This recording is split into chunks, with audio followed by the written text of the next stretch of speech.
Hey, Len, I can see you and I can hear you. This is Patrick. Yeah, hi Patrick. I Hey, don't. how you doing? I'm well. How are you doing? Good. A little wet, but good otherwise. Yeah, I think the whole area is wet, isn't it?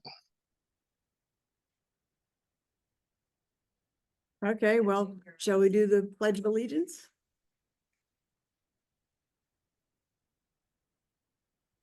I pledge allegiance To the flag of the United States of America and to the republic for which it stands, one nation, under God, indivisible, with liberty and justice for all. Thank you. Okay. All right, I need a motion and a second to approve the agenda as posted, please. Motion to approve the agenda. Second, Second that. all in favor, aye. Aye. Any nays? Excellent, it's accepted as posted. Minutes, we need to approve the minutes for 1 October and 21 October, which was the closed meeting to discuss closed bids. Like to know if you would approve those as posted. I need a motion and a second to approve as posted, please. I make a motion to approve both minutes. Second, I second that. ayes, nays? Aye. Aye. Excellent. Thank you. Okay. Remarks, petitions, and complaints. Is there anyone here who would like to speak? We have two participants that would like to speak. Leslie McCary is from Forest Hills, and she'd like to speak about the safety bump outs on Clarkson Road. Yep. I'll just right up here. Yes, I'm sorry. Just Right. I pointed and that wasn't good. Yeah, just right here. Thank you. Yes. So I'm sure you guys have heard a lot about these bump outs, and I hope that we can come up with an answer. Maybe removing them, maybe not, but I think one thing as a resident of Forest Hills that I think we needed before this, we definitely need now is a line that says do not block the intersection, because we have backed up traffic that occurs from Clayton Road and Clarkson during rush hour. And it makes it really hard for residents to come in and out of our intersection to make a left in or make a left out. And with it being 2 lanes, the first lane is usually really nice, but then the other one is a little reluctant to allow people out. So I think if we can get a sign and a line that says do not block the intersection, I think it would just be a lot more safe. And that's what the purpose of those bump outs were, but it would be safer for everybody coming in and out. And I also have concerns about the median that is on the south entrance. And actually this is about the south entrance. The north, I'm not sure what they're going to need, but the south entrance is, there's some concerns with the median that they just installed. I'm not sure if the depth there is great enough for more than 3 cars that are trying to make a left into the intersection or left into Forest Hills.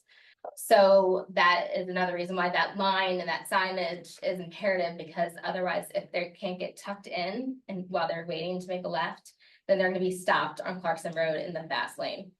And as we all know, that's a safety concern. And when it's really dark this time of year, it's murky and people may not be seen. So I think that's really all that I have to say about that you haven't probably heard.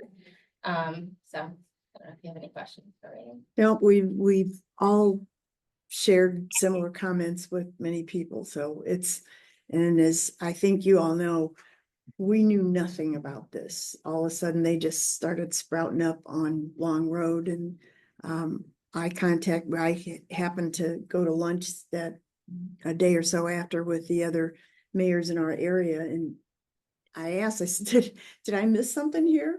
And nobody knew anything about it. So when they left, I said, go up Clarkson Road, and then the circus began. Mm-hmm. So we're very well aware of everyone's concerns and we share them.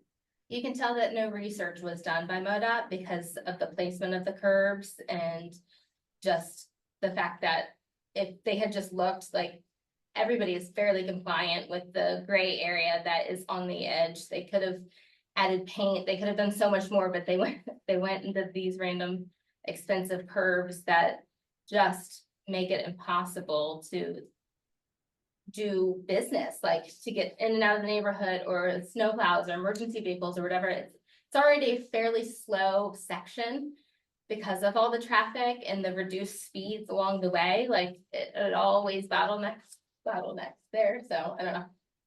Okay, Thank you guys. well, thank you. Sue, Yes, are residents invited also to that meeting with MoDOT in November? well, there are two meetings which will take place. One is downtown from, I think it's like 8 to 8:45 in the morning. And that is specifically a monthly meeting, as I understand it, that goes around the state to deal with transportation issues as are pertaining to municipalities and elected officials. There will be another meeting that is specifically targeted at this issue, but it is also specifically targeted to elected officials.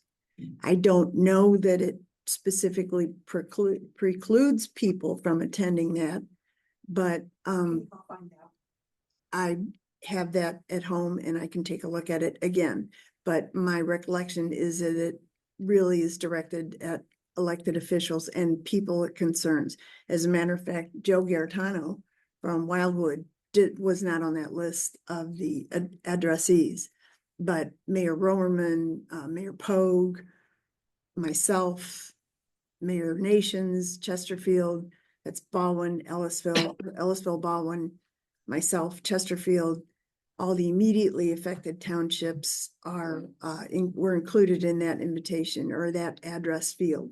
But I don't think there's a way they can prohibit public access, but I don't think the intent is to invite everybody, to include everybody. I don't think they have the physical space, but I think the more noise we make, the better off we are.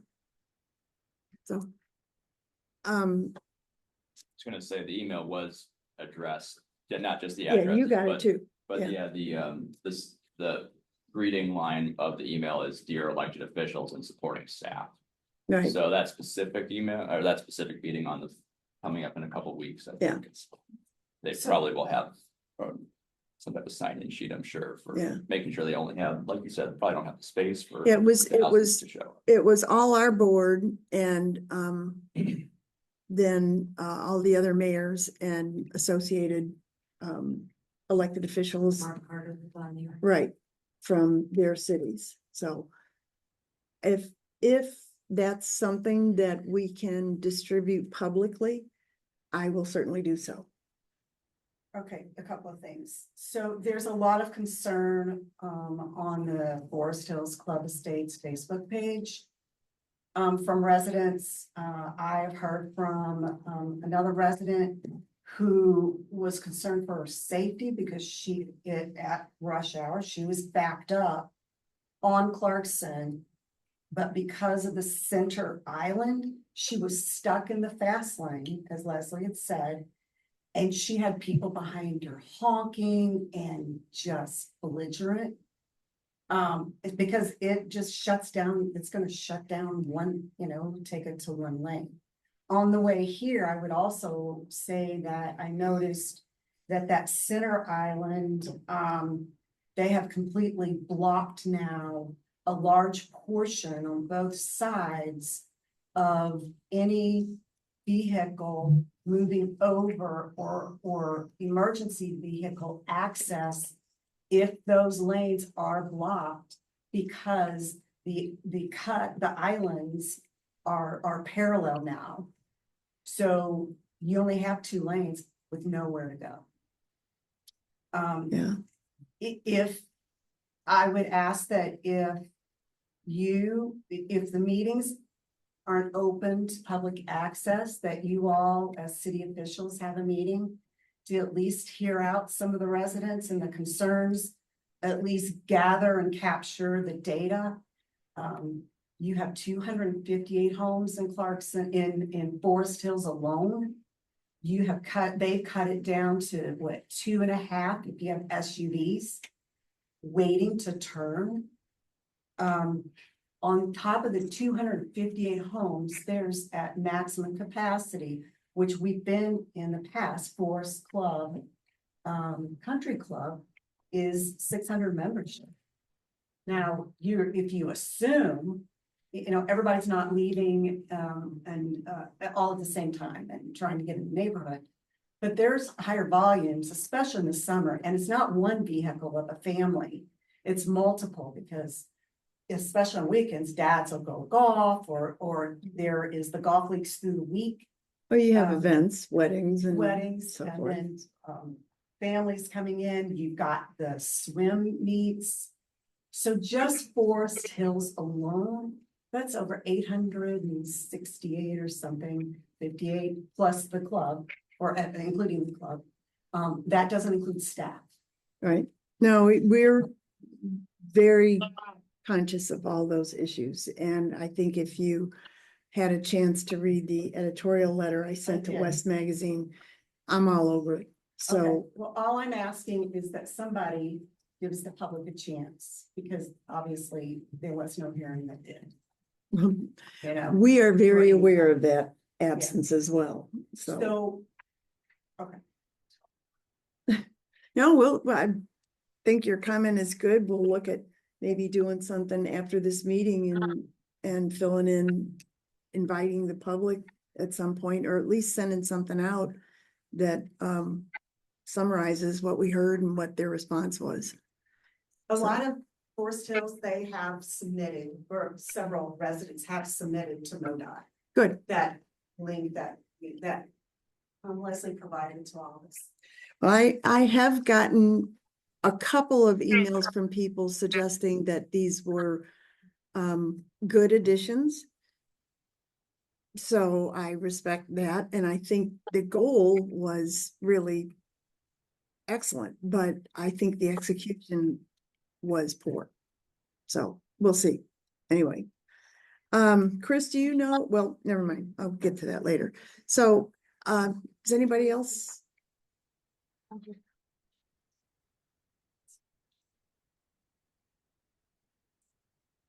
Personal trails.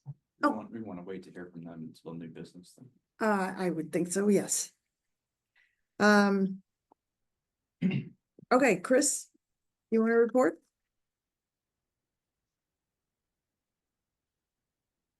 Thank you, Mayor. For the month of October, our officers responded to 174 incidents. We had 6 of those incidents that required police reports. We had 7 alarms, all of which were false alarms. We had 1 open door that was found on a residence on High Road. The officers were doing security checks. And we had 15 open garage door notifications that were left during the overnight hours. We had 4 accidents, motor vehicle accidents. 3 of them were very minor. 1 of them had a minor injury as well. One was on Kurzmill Estates at Kurz Ridge. We had another one that had a minor injury with a rear end collision on Clarkson at Forest Club. And then we had a 2-vehicle accident. 2 vehicles collided on Marquette's parking lot in the back. That was very minor. And then we had a 1 car that collided with a parked car on Kings Point Lake and then left the scene. We're still looking for that car. As far as traffic enforcement is concerned, we had 26 moving violations that were issued by citation. We had 15 non-moving violations that were issued by citation and 54 warnings. There were no parking violations this month. That's for a total of 95 total traffic enforcements. We only had 1 misdemeanor arrest. That was for a protective custody for a subject who was experiencing a mental health crisis and was extremely intoxicated. We had 2 of those this month. One was on Kursdale, and the second one was a mental health crisis on Jenny Cliff. One did require, as I mentioned, an arrest. We had to take somebody into custody for that. We had 2 frauds that occurred. One was on Kennington. And that had to do with Facebook account, was hacked and there was a considerable monetary loss there, and our protective bureau is currently investigating that. Another fraud that occurred on Wilson Creek Court, victim of identity theft, and the detectives are also following up on that one as well. And lastly, we had a student at Crestview that threatened to cause harm to another student, and the school resource officer conducted the investigation jointly with the school administration, and that has been resolved. And that is it for this month. Okay, thank you. Question, Lieutenant, just before you walk away. Was the accident on Clarkson have anything to do with the new barriers? Well, it was during congested traffic. Okay. And just ran into the back of a guy. I was looking, he looked up and saw the guy was finally stopped in front of me, tried to evade him off to the right, but you know. No, not yet. I checked, and so far we haven't, just today I checked with our traffic division. And either Chesterfield or Clarkson Valley had a related accident because of those. Yeah, Thank you. yes, The police are also going to meet with MoDOT's going to meet with the police and yes, also the fire department. yep. What are the police thinking of these? Or Well, do you have I any don't think thoughts? there's anybody that's not concerned about the lack of communication before it happened. You know, it certainly is going to you know, it's gonna prohibit us from going up on the curves. And you know, if we have an emergency call going around the traffic, can't go over those things. So we're not sure exactly what's gonna happen, but we're gonna go voice our concerns to MoDOT as well. Can fire trucks go over them? Oh, yeah, I think they can probably go. Yeah, they got a good clearance. Ambulances too, I imagine. Yeah, I'm sure. Yeah, Yeah. yeah. It's just us, you know. I mean, and Your SUV crews, you can't. Yeah, sign well, for those they down might there? clarify about that much, you Yeah. know. We'll keep those oil pans, you know. Wow. Anyway. All right. Thanks, Lieutenant. Thanks, Chris. And Okay, we got status reports from Alderman. Honora, you wanna, anything? Greg? I want to throw into the discussion on these bump outs, one other thing that's occurred to me, which is that MoDOT used to plow the shoulders. And they can't do that anymore. nope, So where will that snow go? Well, it will melt during the day and get on the road as water. And bury the bump outs when they plow. Sorry. Was that an out loud thought? Okay, is that it, Greg? Okay, Andrew? We've had a long-standing issue in the neighborhood with MSD, smells, floods, a lot going on. I don't know if it's coincidence or not, thanks to one of our new architectural board members who is does civil stuff. My neighbor, Matt St. John, it seemed like we were getting some traction. And I don't know if it was a coincidence or not, but I saw some MSD trucks in the neighborhood this morning. They were outside of my house. I don't know if they're taking water measurements or looking for leaks or what. They've been out there for a couple of days. I take that as a good sign. Yep. That they're taking recent floods in our neighborhood seriously. So I know Jeff has kind of managed some of the communications, but that's good news. And then second thing I wanted to bring up is, you know, we had spoken about, I'm curious the history of how we came to have first Tuesday at our meetings and the, you know, effect it has on both municipal elections and presidential elections. And if this is new business, I just thought, well, you know, maybe we can talk about it later. Why is it first Tuesday? Could we change it? Where is it in our rules? I'm just curious. I honestly don't know, So- Michelle. You would probably have more information about that than I. It's probably in here, but I'm not really sure. I'll have to research that really quickly. But, I know that we changed the time. Right. That was in here. A couple so- of years ago. Gotcha. Yeah, a few years ago. Well, that can be changed through discussion if you want to change it. Yeah, I'm just curious because first Tuesday is always going to line up With multiple voting. times per year with voting. On a couple of occasions throughout the year, it lines up with holidays and we end up moving our meeting anyways. So I'm, one way or the other, okay, but if it's not something that's so locked in stone, I think we should consider it.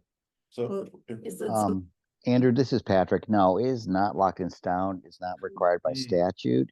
As the governing body, the board can change your meeting nights, or you can mix it up a little bit, but no, it's not governed by state statute. Just want to throw that out. Could you ask Patrick to start over? I'm sorry. Hey, Patrick, can you start over for us real quick? Okay, hello. Can you guys hear me now? Yes, sir. Okay, awesome.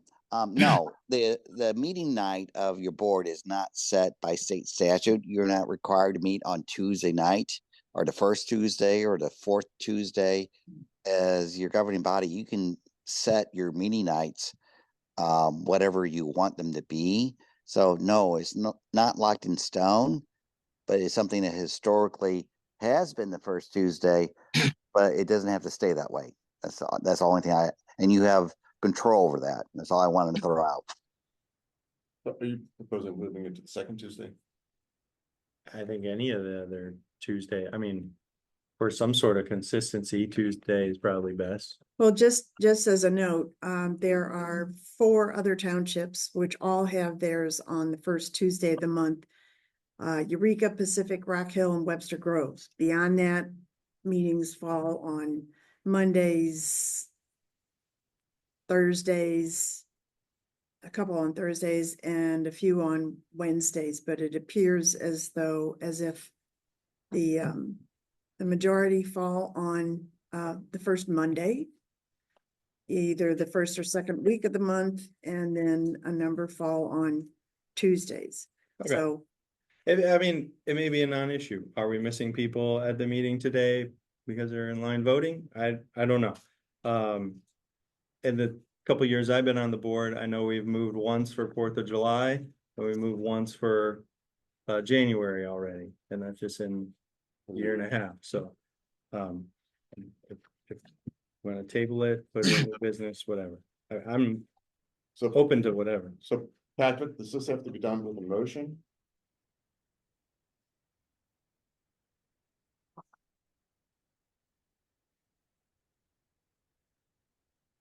So if someone cares to make a motion and state what their motion is, Okay, well, we're in we can do that. Alderman update, Okay, so I yep. don't think it's appropriate right now, Okay, but nope, but at new business. okay.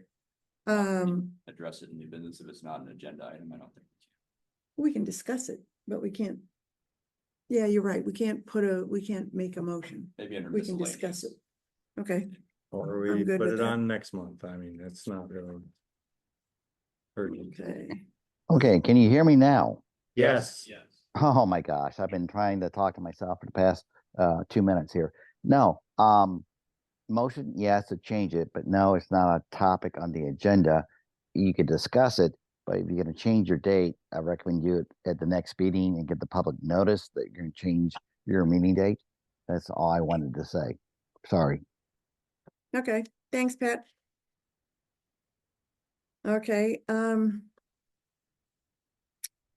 Lynn, do you have anything to add? I wanted to mention that West Hampton is having their annual HOA meeting next Monday, the 11th. It's going to be up at the Hyatt Place up at Clarkson and 64. I will be out of town, so if anybody else wants to attend, I'm sure they would welcome anybody to be there. Yeah, Excuse me, Bill, would you mind stepping out to the hall? Thank you. Because Pat, what was the date again? Or Lynn, I'm sorry. November 11th, next Monday. It's at 7 p.m. at the Hyatt Place up at Clarkson and 64. Okay, not anymore. January 11th. Okay.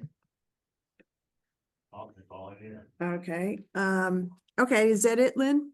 That's all I had. All right, thank you. Brock, I don't have anything this month. Jeff? I was gonna expand on Andrew's talk about these, me and you met with, what, 5+ engineers with MSD. And they were not just subdivision ones, but they had the whole area and gave us a lot of ideas what they could do to help us. And Brad, you were there at the That's meeting. true. Do you have anything you want to add to that? Just to contribute? Well, I saw them recently sealing all the manhole lids. So I think they're doing all of them. Yeah, please God, so. But they've done that many times before already, and it doesn't last that long. So. Can't hurt to try. Honora? Oh, I did want to say, I watched the tape of the last meeting and it was very good. Oh, thanks, And Kasani. I thought, Sue, you should probably mention it in your writing about the fact that there is a tape, or otherwise if people aren't watching, we might as well quit it. Good point. Okay, thanks, Honora.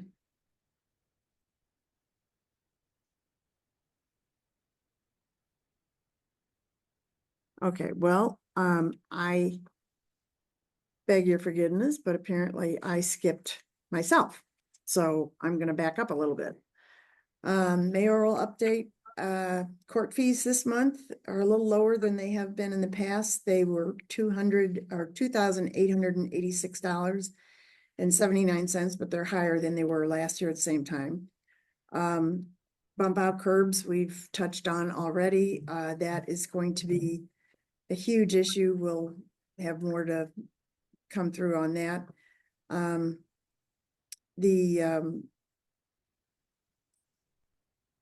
Remainder of one thing I want to remind all of you of is, Greg, when we met last month, you were virtual and we voted on the, what were we voting on? I've Sealed bids. sealed bids. Thank you so much. And unfortunately, Greg, your votes didn't count because you weren't visible. So you all need to remember that when you are voting, you need to be audible as well as visible. So anyway, other thing is I attended an MML meeting last month, I guess, for cybersecurity. It was given by the Department of Homeland Security. And one of the things that they offered is a free sweep once a month or once a week of our system, should we desire to engage in that. And the folks offered to make a presentation for free at any time at one of our meetings, or, they could come at a different time. So I thought maybe I'd ask this gentleman to come next month if you guys are interested to see what they have to offer. And Kasani, you might know, do we have a static IP connection? Do you know? Most likely you do. Yeah, to kind of keep things a little bit more consistent. That's usually what we prefer to do. Dynamic changes a lot, which can mess with some things, but I believe for now, yes, you have static. Okay, all right. Okay, if you bear with me 1 second here.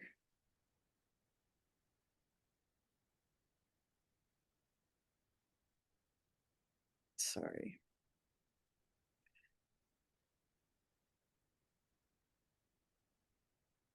Okay, I had to reprint some things and I lost some of my information, so my apologies. Hang on, I think I can pull that up.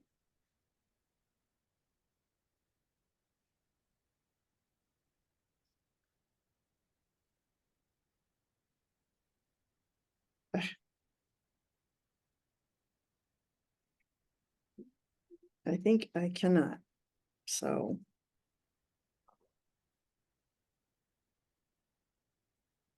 I'll skip that. Anyway, my apologies. I printed the back of my sheet and it didn't print two sides. So anyway, so the next thing I want to touch on is, Patrick, do you have a report that you want to make? Other than I'm alive and well in a parking lot in Columbia, Missouri. Say again.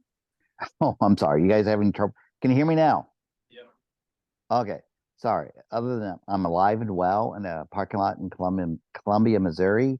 I had to go over to KC for court because our coverage counsel's wife came 5 weeks early.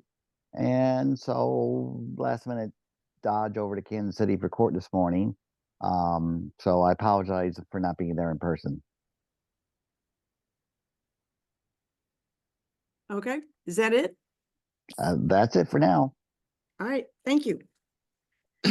Okay, moving on to unfinished business. One of the items on the agenda is discussing the regulations for pillars and driveway entrance monuments. We have an ordinance that's been written, and Tim Engelmeyer and Pat and I are discussing its applicability in essence. The attorney for the group, the house at which the most egregiously constructed driveway pillars, according to the HOA, will not be available for the next housing court meeting due to a very specific issue, very legitimate. So that will be postponed until January. So that will give us some time to take a look and reconsider this ordinance and how effective or how enforceable it will be, because there's a question regarding grandfather. If we grandfather things in, will that hold for these, or will they also be covered by the grandfather issue? So there's some questions there. Andrew, I think you and Greg wanted to discuss contracting for an HR service. Is that true? Okay. Yeah, well, Before you get into that, why are you saying we're not discussing the pillars? Is because of the court case? No, it's because there is a question regarding the efficacy and enforceability of the ordinance as it's currently proposed. So I talked to Tim Engelmeyer and Pat about it earlier today, and they would prefer, if possible, to delay taking a vote on that at this time. Because they Yeah, want to have the and court that, case first? No, the court case will not be in December as it was originally Okay. scheduled. That's where the attorney for this family will not be available. So it will be rescheduled for January. So yeah, and this is Patrick. And the catch is there was that paragraph about any pre-existing non-conforming pillar in existence. I really don't want to pass it until we get some resolution on that particular case, because it could be included with all the other ones that are in existence. okay, so Pat, help me out here. Are you saying that you don't want to discuss it in December prior to a hearing on this, which will hopefully take place in January? Or are you just saying that you, as I understood it, you and Tim want to discuss this a little further and fine tune the ordinance before we consider it in December? Yes, you talk to Tim. We need to compare notes with Tim. If he feels we can tweak it, so to speak, and pass it in December, I'm good with that. But if he and I look at it and agree to move it to January, I mean, because he may be able to, depends what he says about how successful he's having with dealing with the attorney on that other case. So definitely not this month, and just leave it at maybe in January. Sorry, maybe in December.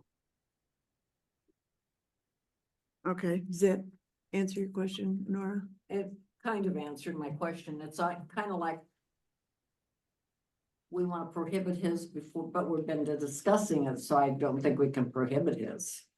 Well, it depends on I guess it depends on how the ordinance is crafted.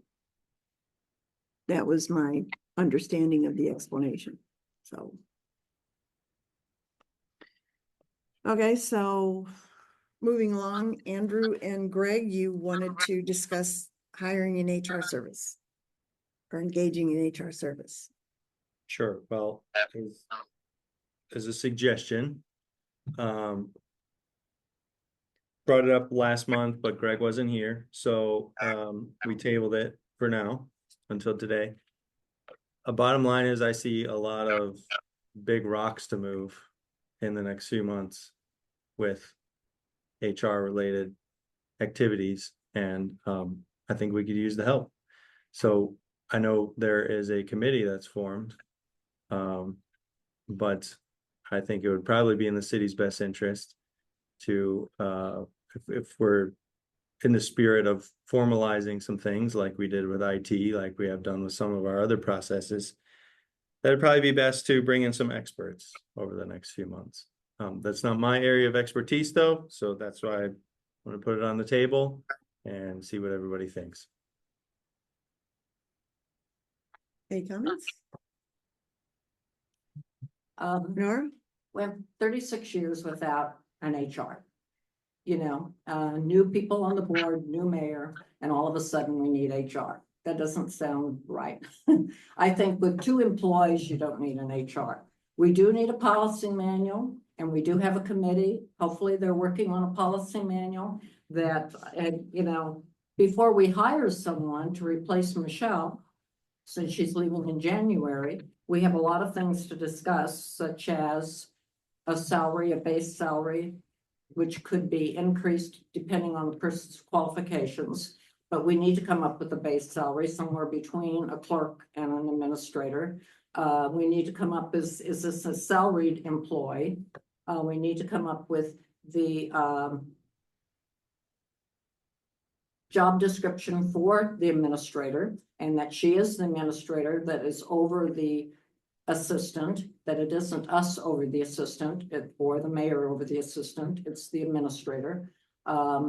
And if it's a salaried employee, if it's a 40-hour week, sometimes it isn't a 40-hour week, but sometimes it's more than 40. But if she works from, or he works from 9 to 4:30, a lot of times they have to stay later, and so they have to cover the office. But there's a lot of things that need to be included in a policy manual that needs to be done. I don't think we need an HR. I think people know now as to, Patrick had written, and I don't know if the HR committee had done that, the fact of policies for the mayor and the aldermen. And I think that was discussed at one meeting and we didn't follow through on it. And that can be included in the policy manual. And I think that's what needs to be done. Bringing in someone from HR, they don't know our budget for the salary, et cetera. I think we can do that ourselves if we have a committee. We, you know, and I will explain, I was in management for 13 years, over 13 years at Deaconess, but I worked with an HR committee, and I know I was supervisor. I had 100 full and part-time people all the time working in the lab, and I had 7 department heads under me. So I know how to handle people, and I know how the HR handles it. So I don't think we need one at this time. Well, one thing, Nora, you touched on the policy committee. I finished going through, we went through Winchester, offered their policy package, but we can't steal their language because it's all copyrighted. So Ellisville sent us, offered their policy manual and changed all the wording to Clarkson Valley. Wherever it said Ellisville, they just changed it to Clarkson Valley. So I've gone through the entire thing and lined out a lot of stuff that isn't applicable to us or not effective or not necessary, city-owned vehicles, etc. But there are a lot of things in here that make sense, but they're a lot more perhaps than what we need. They could be condensed. So we also have an offer from Twin Oaks to do the same thing with theirs. If you guys would like to take a look at the stuff that I've lined through and questioned, etc., you're welcome to do that. Lynn, I think, should take a look at this first. So when he and I get a chance, Lynn, you and I can sit down and go over this and make recommendations. Brock, you're part of that group as well. So we'd like to all sit down and go through this stuff. I'd like to sit down with you guys and go through this just to see what your thoughts are and ideas are. So Lynn, would you be available maybe next week? I would be, and I agree with what Honora said, and we've done quite a bit of work on this. I think we're fairly close to being at the point where we can turn it over to Patrick and he can draft a policy for us to review. And I think that would be better than going through an HR company. I've dealt with HR companies in the past, and not to say they're not good and effective, but they take a lot of time and they're expensive. And I think we can accomplish what we need, which is fairly simple and straightforward. And you know, after Patrick does it, we could turn it over to the employment attorney to get a review to further make sure that it's something that would work for us. And I think that would speed things along. So that, as Nora said, we're going to be looking at hiring someone, and we need to have all this put together so we know what we can offer. So that's my point. I think Brock was on the committee. I don't know if he wants to add something at this point, but I think that's where we are, and I think we can get where we need to be. To your point, Andrew, the best leads we have and the stuff we like the most are things that other people have already done, maybe with or without HR firm assistance. So it still feels like we're trying to get something done absent the abilities that or the expertise in HR that might be very useful to bring in from another firm. So I see your point. But like, you know, they've said, we have some good leads, and if we strike through, like, as Sue's explained, some of the sections that are just beyond the scope of what we need, we could probably get something that would work pretty well for us. How we ultimately end up adopting that, I feel like there could be a lot of discussion around the verbiage of that, and there may or may not be, that might be time we may not have. It might take extra meetings if we need to have something in place by January. Well, I think we But I need to hear your have, point. I think we need to have something in place, at least theoretically, in terms of requirements, salary, et cetera, prior to that, because I've already been talking to people about where to place ads for this. Well, that's And separate from an employee policy, though. this That's is what we're true, talking about, but is this is employee. true, but we're also talking about when this is going to be necessary, et cetera. And so that, to that end, you, Lynn, and I probably need to sit down together and go over some of that information. And that's part of, a large part of, a lot of that stuff is referred to in these employee policies, salary, requirements, et cetera. So if we can narrow that down, we can incorporate that into what we've already been looking at. So, and Pat, you have an idea of, you mentioned some ideas of HR firms or costs that work for some of your fire departments. Yes, it all depends. Okay, there are firms that will help you. You can hire, they'll come in, review your policies, give you new policies, give you more documents and roadmaps and guidelines and manuals to follow, but they're not HR companies. So meaning if you want a citywide handbook or policy manual, they'll do that for a fee, and it'll be full compliance with state and federal law. But that's different from some company you can call day to day. Hey, we have a human resource issue with this employee. That's a whole different animal. And then you have labor lawyers who will be available 24/7. You got a labor issue, employment issue. Hey, Bill, what about this issue? We just found out XYZ about employee ABC. What do we do?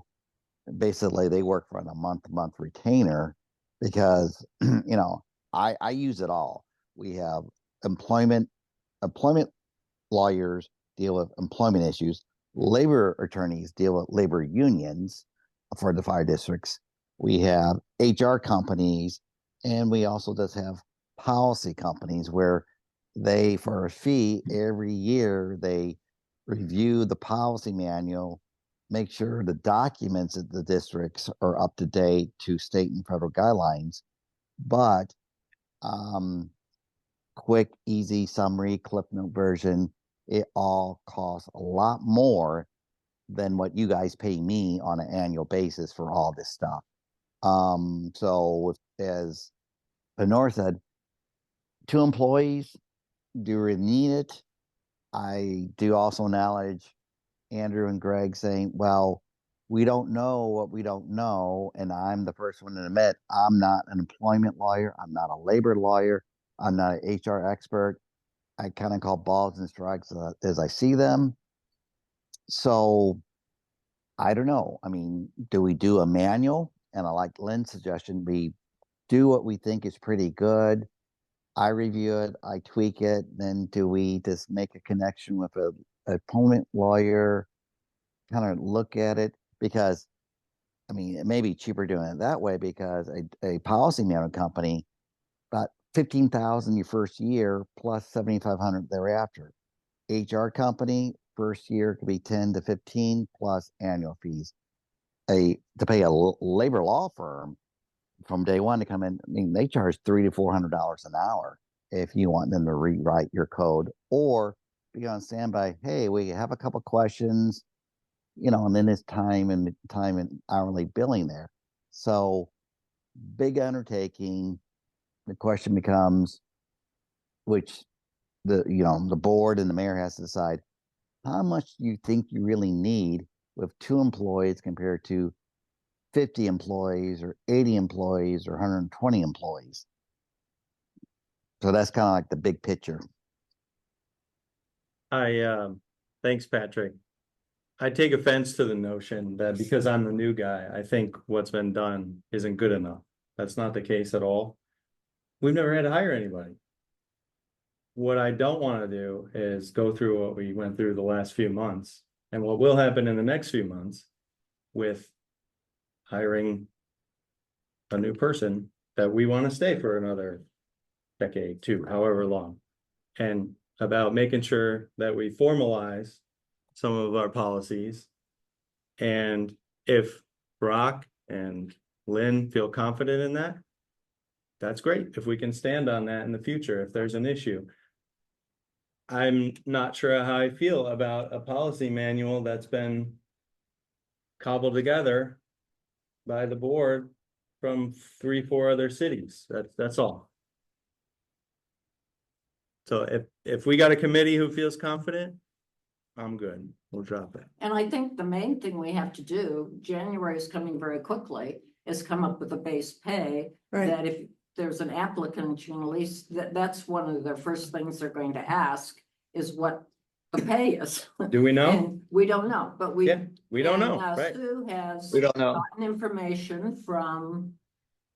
You said you had information of salaries of clerks Yes, and administrative people. So I think it probably falls somewhere in between that because it's not a clerk and it's not an administrator from Baldwin or It's not Chesterfield Mike or guys whatever. also. So it's They're not. probably a base salary, and that's what you can look at as a base. And then you have to look at what their experience is of the candidate that you're hiring. So it could be higher than the base, but you have to come up at least with the base. And is it a salaried employee that you're saying it's a 40-hour week? In the past, we have not said that. And if that's what this is things that I think the board has to agree to. We're going to be discussing holidays, so that will be coming up. We need to discuss sick leave. I mean, these are things that I think the board has to look at with the budget and what we have. I agree. And that's great. one of the things, that's one of our goals is to define what this person is going to be. Are they going to be salaried? Are they going to be exempt? Are they going to be non-exempt? Are they going to be 40 hours or 37 and a half hours? Will they be covered by health benefits? We also have to address adopting the new dental policy rollover from what we've always had. But to your point, we've never hired someone in 30-something years. So this is uncharted territory for all of us. So it's going to take a little working through, but I think it's important that we get on this as soon as possible because January is approaching at the speed of light.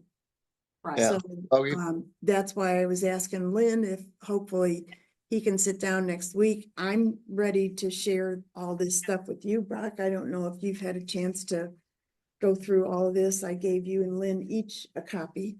So, Lynn, if you've had an opportunity to do the same, that's a place to start, and we can look at, differences of opinions. No, I don't think this is important. I think this is important. You do, I don't, whatever. We can compile the information here. And I like the idea of giving it to Patrick to kind of review and then hand it to a labor attorney or an employment firm or whoever we decide. And then let me jump in right there. I was going to follow up on what Andrew said, but great segue, Sue, is, and I remind the board, we kind of did the same thing with the ARPA discussion to where we got to a final decision, but then we got a second opinion from an outside law firm. And I forget the bill, but I think wasn't like under $4,000 that we got the second opinion from the big municipal law firm about how to spend the ARPA funds. Yeah, So, it was minimal, and I still feel it was money well spent. oh, absolutely. So I'm not saying that maybe a little more, maybe a little less, but I don't think you're looking at a $15,000 to $20,000 hit just out of the box. Just because, but they may. I respect they would find some things we may want to add or change. So that's good.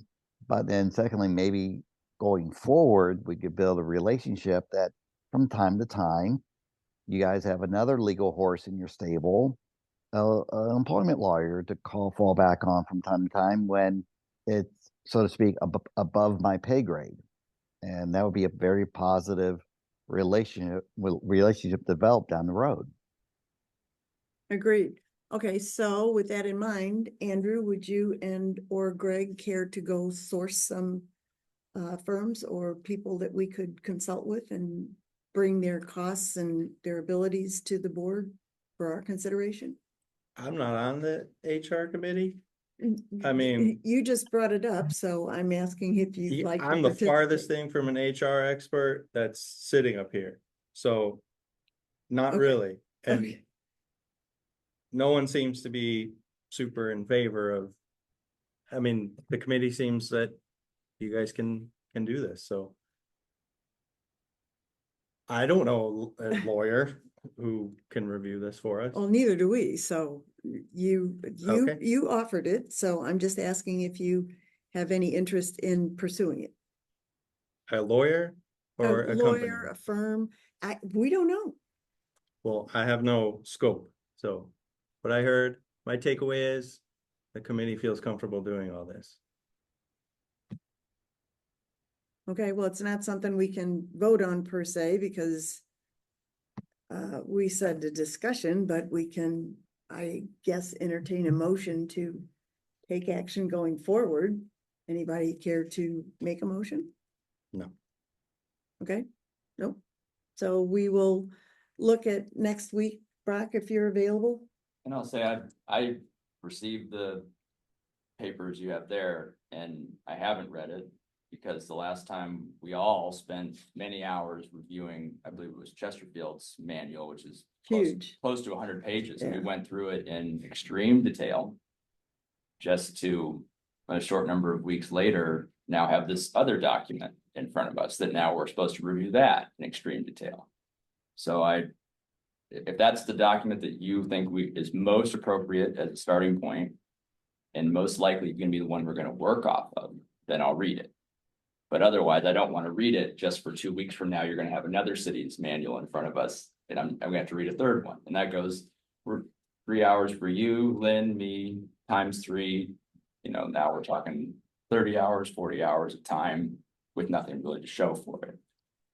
I don't know. I don't know how else to arrive at a summary of, or. We had gone so far as to give Patrick an outline of, these are all the sections from Chesterfield's that we want to use.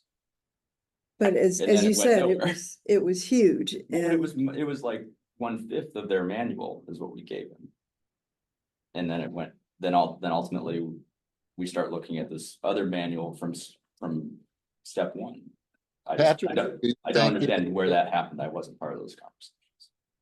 Patrick, do you think you can use what you already have, or do we need to review what the Ellisville manual? I think, Well, luckily, what we Pretty- got, okay, so the good news, if there's good news, is the whole Brock and Sue and spent a lot of time on the Chesterfield manual. I spent about an hour reviewing Brock's notes and a telephone call, I think with Sue and Brock. And then I think it was literally within days, I got a call from Greg and Andrew saying, whoa, maybe we need to outsource this. So I totally stopped reviewing Chesterfield's manual. Then like a month or two passed, and now we have another manual. So I can honestly say that I've not spent a lot of eyes on paper looking at what we have, because I'm not going to do that. Just review one set of documents, stop, build the city, then switch, review another set of manual, stop. So the point is, I think if Sue and the committee think they have a better manual and they're going to get it to a point and then send to me for review, I'm happy with doing that. But yeah, I discourage you have paying me to keep reviewing things until you guys agree on, okay, this is the best fit for Clarkson Valley. Okay, then I'll review it. And then once we get it to a point we all think it's good, and then we can send it to an employment lawyer for the final review, if that makes sense. So I think we avoided spending a lot of attorney time on this, just out of how the facts and timeline worked out. I guess, Lynn, have you had a chance to look at which is it Ellisville? It's Ellisville's, yeah. Ellisville. Have you had a chance to read Ellisville's manual at all? I've read part of it. I haven't gone through it completely. No. Okay, so, well, I went through Why it. don't the three of us talk about it and then we'll decide. Yeah, and I can say I've not spent any time reviewing Ellisville's, and I spent a little bit of time looking at Chesterfield's because I was waiting for a final form or a decision whether to go to an outside company. So I think we're in good shape on that. Just let me know once you decide which way to go, then I can start spending time reviewing. So again, Lynn, you and Brock available next week to go over, we'll bring Chesterfield's in. We can skate through that. It did not take me a really long time to go through this. I went through it pretty completely, but as I said, there are a lot of things that you can just take out. No, that's not, it's not important, etc. There are some things that I think we need to consider for future reference. Drug testing, etc. I'm very comfortable with the people we have now and their lack of substance abuse, but you never know who's coming down the road. And if this is a policy we adapt or adopt for along future employments, I think you want to keep something like some of that stuff in there in the case that there is an issue. I think those are there because of the police and so forth, rather than the people in the office. No, this addresses staff.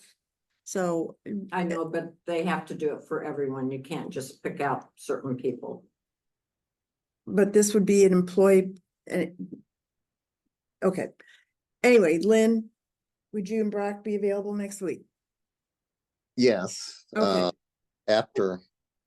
We'll after. pick a time and a date. We'll discuss a time and a date. How's that? Not at this moment or later, do you mean? Oh, later. Yeah, later. Fine. Yes, yeah. Okay. All right. Thank you. Okay, next we have to discuss parking of commercial vehicles. Currently, we have in our codes 3 separate spots that deal with commercial vehicle and parking. This came about as a result of some commercial vehicles being parked, which were parked on a nightly basis in a residence, and there were several trucks every morning that were there with advertising on the side. We have something under our public health and safety, we have something under our traffic code, and we have something under building and construction. And all three of them are a little different. One is 72 hours, one is 2 hours. I think there was one someplace that's referred to 24 hours. But Brad has taken the time to write up a single ordinance, which you'll find in your book, that condenses all of these, and Pat has looked at it, and Tim Engelmeyer looked at it, because if we had to pursue one of these, it would probably go through Tim. So if you guys want to take a look at this and discuss it, and make a motion and a second to discuss and vote, we can consider adopting this. So I've been talking with Brad about this. Now, point of order, before we just, Sorry. Sue, Yes, sir. point of order, they can discuss it, but We can't vote. you can't vote tonight to pass an ordinance that wasn't published to the public. I mean, we can discuss it, because the final version of it, I don't think was drafted until today.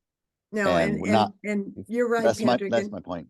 I misspoke, and I printed out my notes, and on the one of the sheets did not print. So on that sheet was that reference that I had planned to discuss this tonight and can then offer it to vote on in December. So my apologies. So does anybody have any discussion? Have you had a chance to take a look at it? Any feelings on the current status of the codes in different places? I finished, but I was starting. I'm sorry, yes.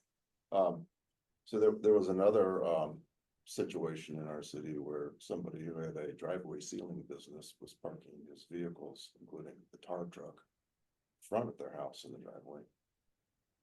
Dump trucks in the back of the house, stacks of sealant along the driveway by the garage. And there's still, the tar car is gone, but not the dump trucks. I took a picture today. Okay. Yeah, still. So that's when, Brad brought to my attention that, well, we've got ordinances all over the place, so we absolutely we need to reconcile those to have one. And this ordinance here looks good. I would suggest taking out the 10 square inches on the lettering, just say bearing commercial advertising, period. Okay, Greg, and to your point, this ordinance was part of the discussion where the paving trucks that you guys have. Okay.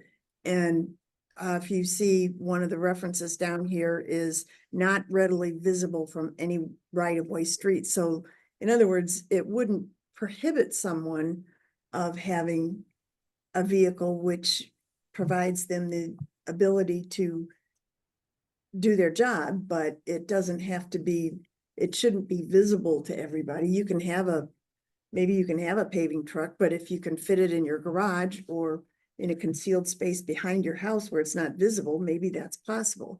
But most importantly, this condenses all three of those different spots and states pretty clearly what the intent is. Brad, you had an opportunity to speak with these people, or you didn't speak with them. You sent them a letter and they declined it. It was registered, right? And they refused it. So a letter or a sign was then posted in their front yard and they were notified. And I talked to Tim Engelmeyer about it a day or so ago, and he said, nope, that covers all the bases.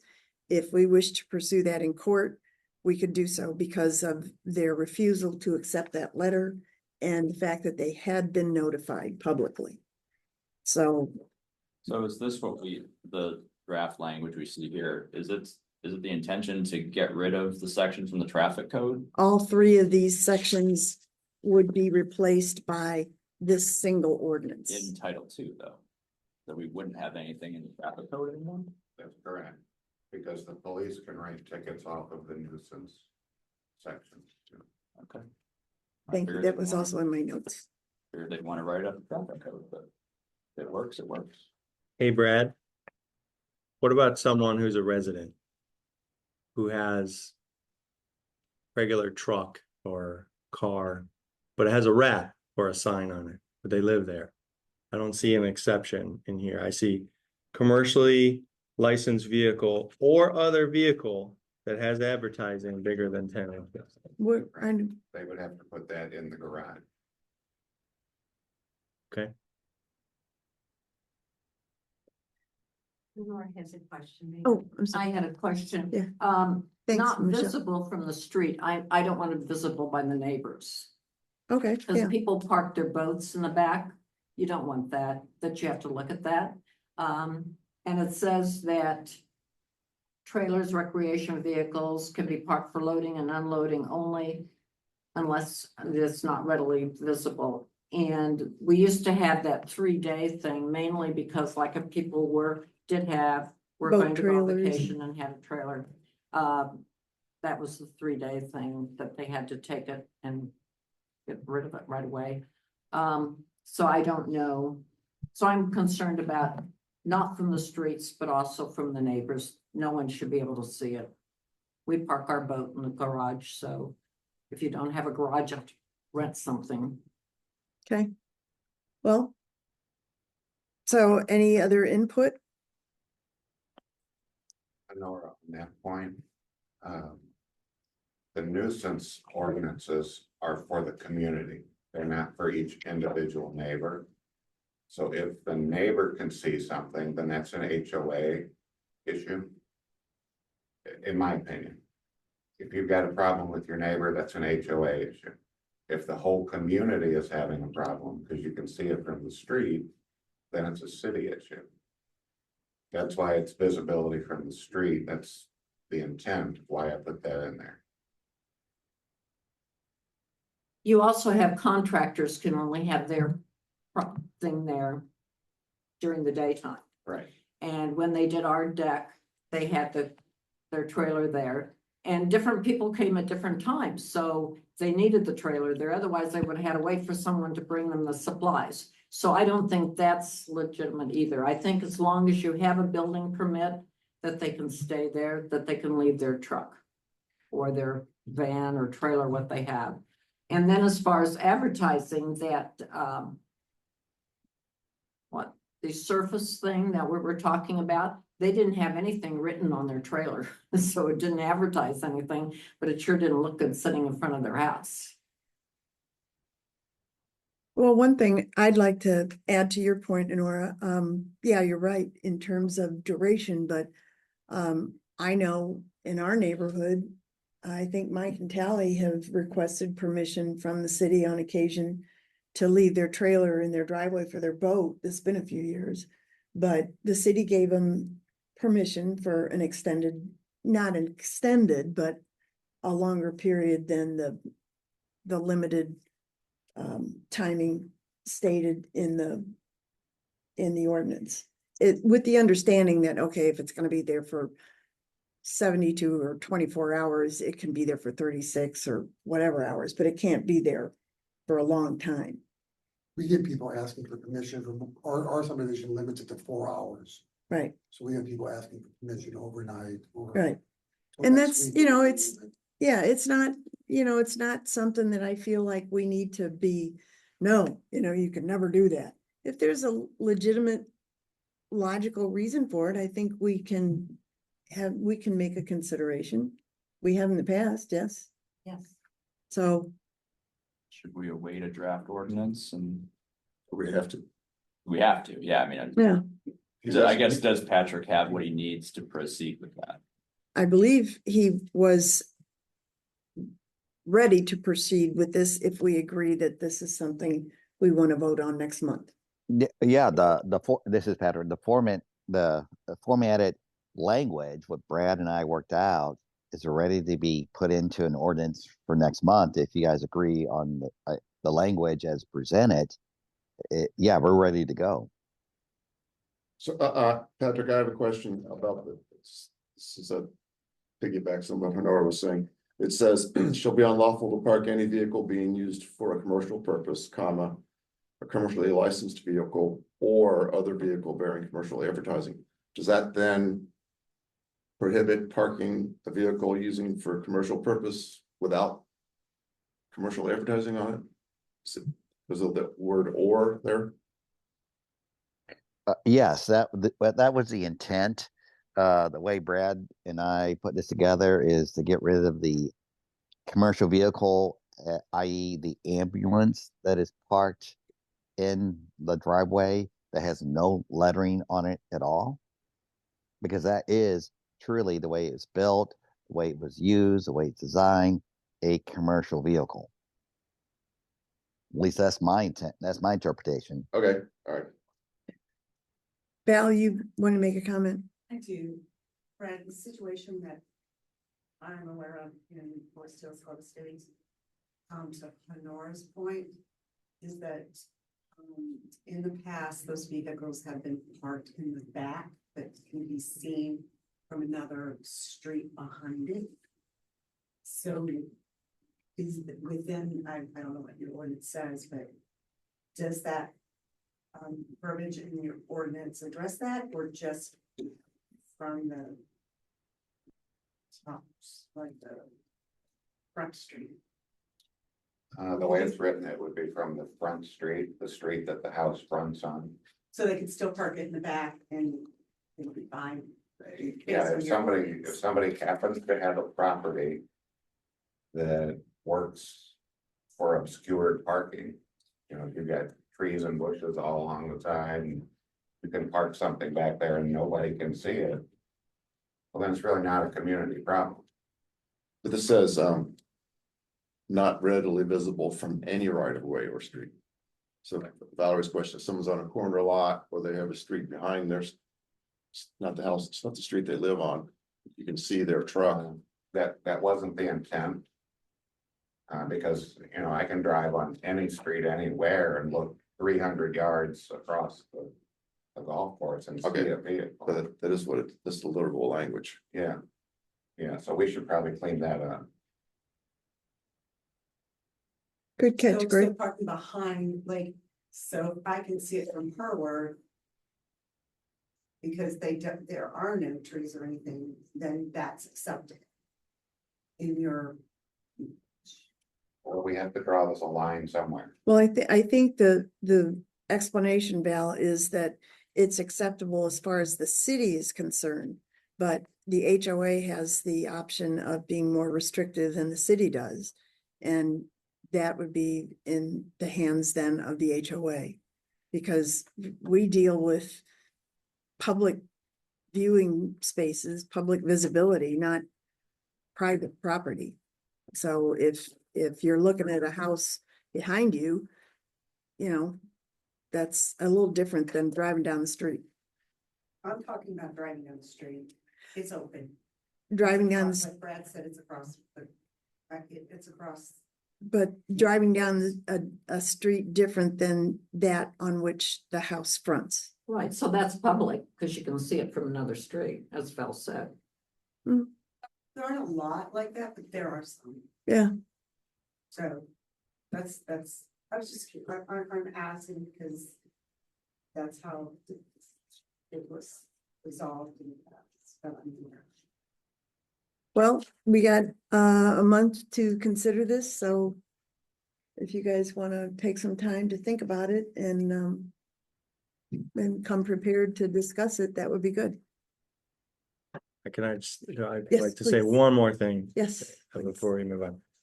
I don't want to support this unless there's an exception for residents with regular passenger vehicles. Half-ton truck, car, commercial vehicles, ambulances, UPS trucks, car trucks, got it, 100% on board. Someone who has a real estate business or some sort of like sign magnet on their side door that happens to be 10 square foot, whatever, I'm not in favor of that for someone who lives there. So if that's okay in how this is written, cool. If not, I don't plan to support it. So I'm confused about what you're not supporting. Are you stating that you want to allow that on private vehicles, or you don't support Or it's, passenger vehicles, so it's. or residents who live there. I'm not challenging you. I'm just Yeah. trying to understand. You're saying it's okay for your next door neighbor to be a realtor and have a real estate sign on their car, or you're saying you Yes. don't support that I allowance? do support that. Okay. If it is a regular passenger vehicle. Okay, Well, that's selective enforcement. You can't treat two different people differently. Sign on a vehicle is a sign on a vehicle. You're But- calling out, No. you're calling out a commercially licensed vehicle. A small business owner who has their car that they drive for work in their personal name, but put a magnet on the side is not the same as someone who has a UPS truck. Why is the magnet on the side if it's not for commercial purposes? Well, it's not commercially licensed though. It's a personal vehicle. They chose to wrap or put advertising. Yeah. I'm with you, Andrew. I'm 100%. I get your point. But they can park in the garage rather than out on the street. yeah, and there is that. Maybe it's something that, But doesn't the size of the lettering come into play where not to exceed the size limitation of the personal vehicle with the commercial lettering? So a real estate sign on the side of a passenger car, Brad, does that fall under the size limitation, so it'll be excluded? Our current ordinance for some reason says 10 square inches. Yeah, that's nothing. That's nothing. not, That's nothing. You can't even read it. I wouldn't even buy anything like yeah, that. I don't know why that's in there. No, Yeah. I say take that out for sure. Yeah. Okay, so do we need to expand it not to exceed appropriate number of inches? Because mean, I just didn't look. I saw it, but it didn't register until Andrew brought up this point. 2 by 2, 2 by 3. What square inches, square feet, 2 square feet, 4 square feet? Patrick, we're saying take it out altogether. Well, then you're saying it's not allowed at all. But we'll have another way to exempt homeowners' personal passenger vehicle. That's not how this is written. What's not finished yet? Well, you don't want to take Fair it. enough. Okay. Bear with me. What if you take it out altogether? So either you're a truck or a licensed commercial vehicle parked in open air surface parking, you're banned. Or if you take out the lettering, I could park a Honda Civic wrapped bumper to bumper advertising the newest fad, business, and your neighbors have to see it day in, day out in the driveway, and it is bumper to bumper wrapped in advertising. Do you want that allowed in your town? Well, if you're a resident, Andrew's in favor of that. I mean, Yeah, I have a conundrum because if Lakeside Construction wants a 3x3 sign on their white truck, and Andrew wants a 3x3 sign on his white truck, how can I tell Lakeside theirs is illegal, his is legal? Because I live there. No, it doesn't matter. That you cannot. Doesn't give you special privileges for the law. No, you can't. You got to be content neutral. Your regulation has to be equally enforced against residents and non-residents. There you go. But like 2 by 2, I mean, it's a size limitation. What sign does a realtor who lives there? What is the average door magnet? I don't know the answer to that. But if the resident and non-resident has the same size sign on the door, we're regulating them equally, and that's constitutional. But we can make it 10 square inches, 100 square inches. We just have to enforce it in the same manner and fairly to everyone, whether you're a resident or non-resident. So what I'm asking is, what is a reasonable limitation? What fits on a half-ton truck door or tailgate? what 3 about, by 3, probably appropriate. what if we include some language in there that refers to, like, to your point, the magnet signs, but they're, they can put them on, take them off, and they're required to take them off if the vehicle is going to be parked outside where it's visible. I don't know. that would allow them to maintain their signage and advertise their services, but not parked in their driveways and offending their neighbors. I'm just throwing it out there. I don't know. So it could be. We would exempt removable signs. Providing they were removed. You know, there would have to be some limitation about their application and duration. It's just magnets, you can take them off. I was just throwing it out there. So, okay. So we will revisit this next month. Hopefully we'll have a little different wording at that time, so. Okay, new business. We need to discuss obligating the remaining ARPA funds. And we have a couple of folks here from Kerrs Mill Trails who have not yet spoken. Do you want to speak now or? Sure. I was talking to Michelle, who indicated that there was some discussion planned for this evening about reallocating those funds. And apparently that was discussed. We had not submitted a revised proposal for the use of our funds. We've now finished that. It took a lot longer than we expected. The Army Corps of Engineers required us to have an archaeological study done. I guess they were worried about arrowheads or whatnot. It took months to get done. It was a 56-page report. But the ultimate resolution was that they had no objection on that basis. We now have bids and a signed contract. Our expectation at this point is the contractor is going to do the work in the spring, but we have not had a pre-construction meeting yet. That is upcoming, but the date hasn't been set for that. So we are looking forward to moving forward with it. We did get some attractive bids. Two of them were in the realm of what the previous estimates had been. Two of them were less than that. And we did receive an attractive offer that we have signed contract. So I did submit revised paperwork to Michelle, and we would like, on the basis of that application, consideration for funding from ARPA. Bill, when did you submit that? Last week. Was that this application? Okay. Do we all have that? I know it was in our email to the committee, but it's not in this. What you emailed to the committee, is that the entirety of what Bill submitted to you? It was. Right.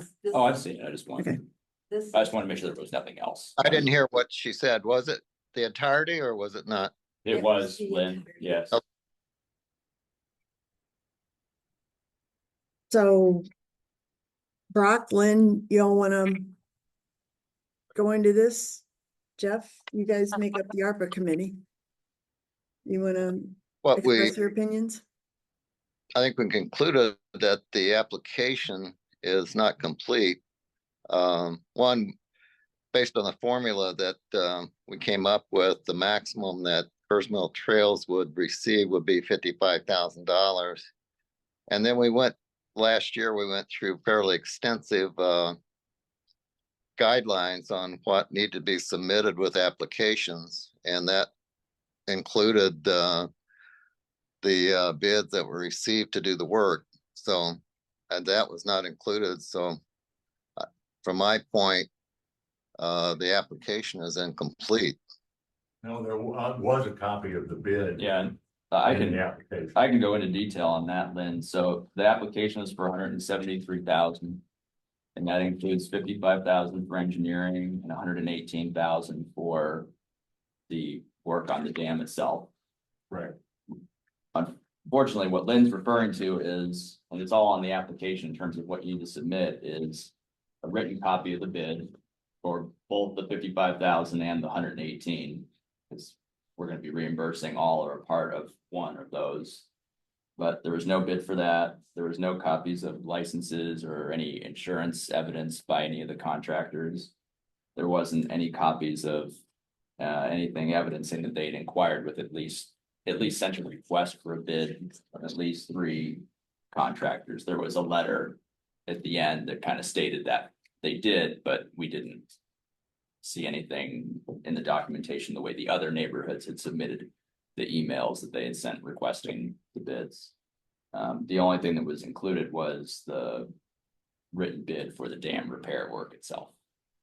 So the 118. The 118, but there was no evidence of additional bids that were requested for the insurance or the licensing for either of the firms. So we just don't have a full complete application packet is where we're at right now, unfortunately. You see this? You guys see this? Can Curtis Mill Trails get the application completed Yes, promptly? yes. Yes, we have the other bids. Will not be a problem submitting. So to be clear, I'm Cindy Watson, a trustee with Bill, the first bill.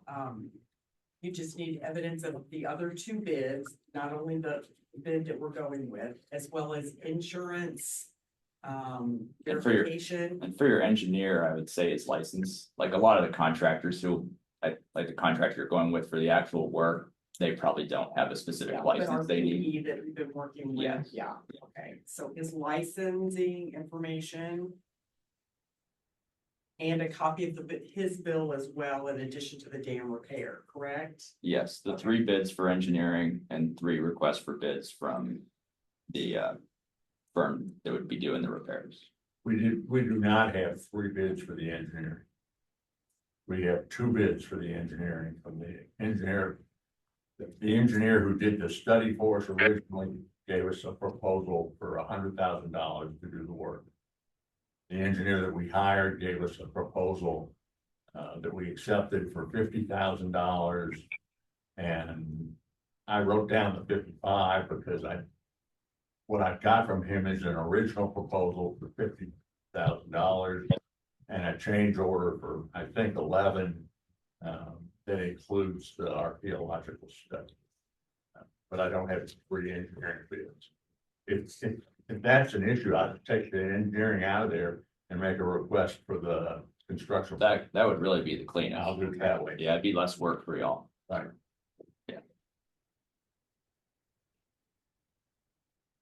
Anybody want to make any more comments, or do we want to defer this then to the December meeting? Suggestions, motions? You'd be ready by then? Be ready by the end of the week. Well, it's, Bill, with all due respect, this has been going on for 1.5 years, and I understand the complexity of the issue that you're dealing with, but this application was dated 25 October, and to Brock's point, everybody else managed to supply all the information requested, including the insurance, the extra bids, etc., and yours is still not complete. So it would have been helpful if you guys could have. I didn't understand. I'm the one that filled out the application. I didn't understand some of the things that you're stating now. I was following the directions that were on the form that I got from Michelle. And I don't recall seeing anything about insurance. Also, like the last question on the second page, has the applicant verified that all applicable contractors are licensed, insured, and bonded? And if yes, attach copies of contractor licenses, insurance declaration pages, and applicable bonding. Well, I didn't read that correctly. Well, our position or our issue is that this is these are federal funds.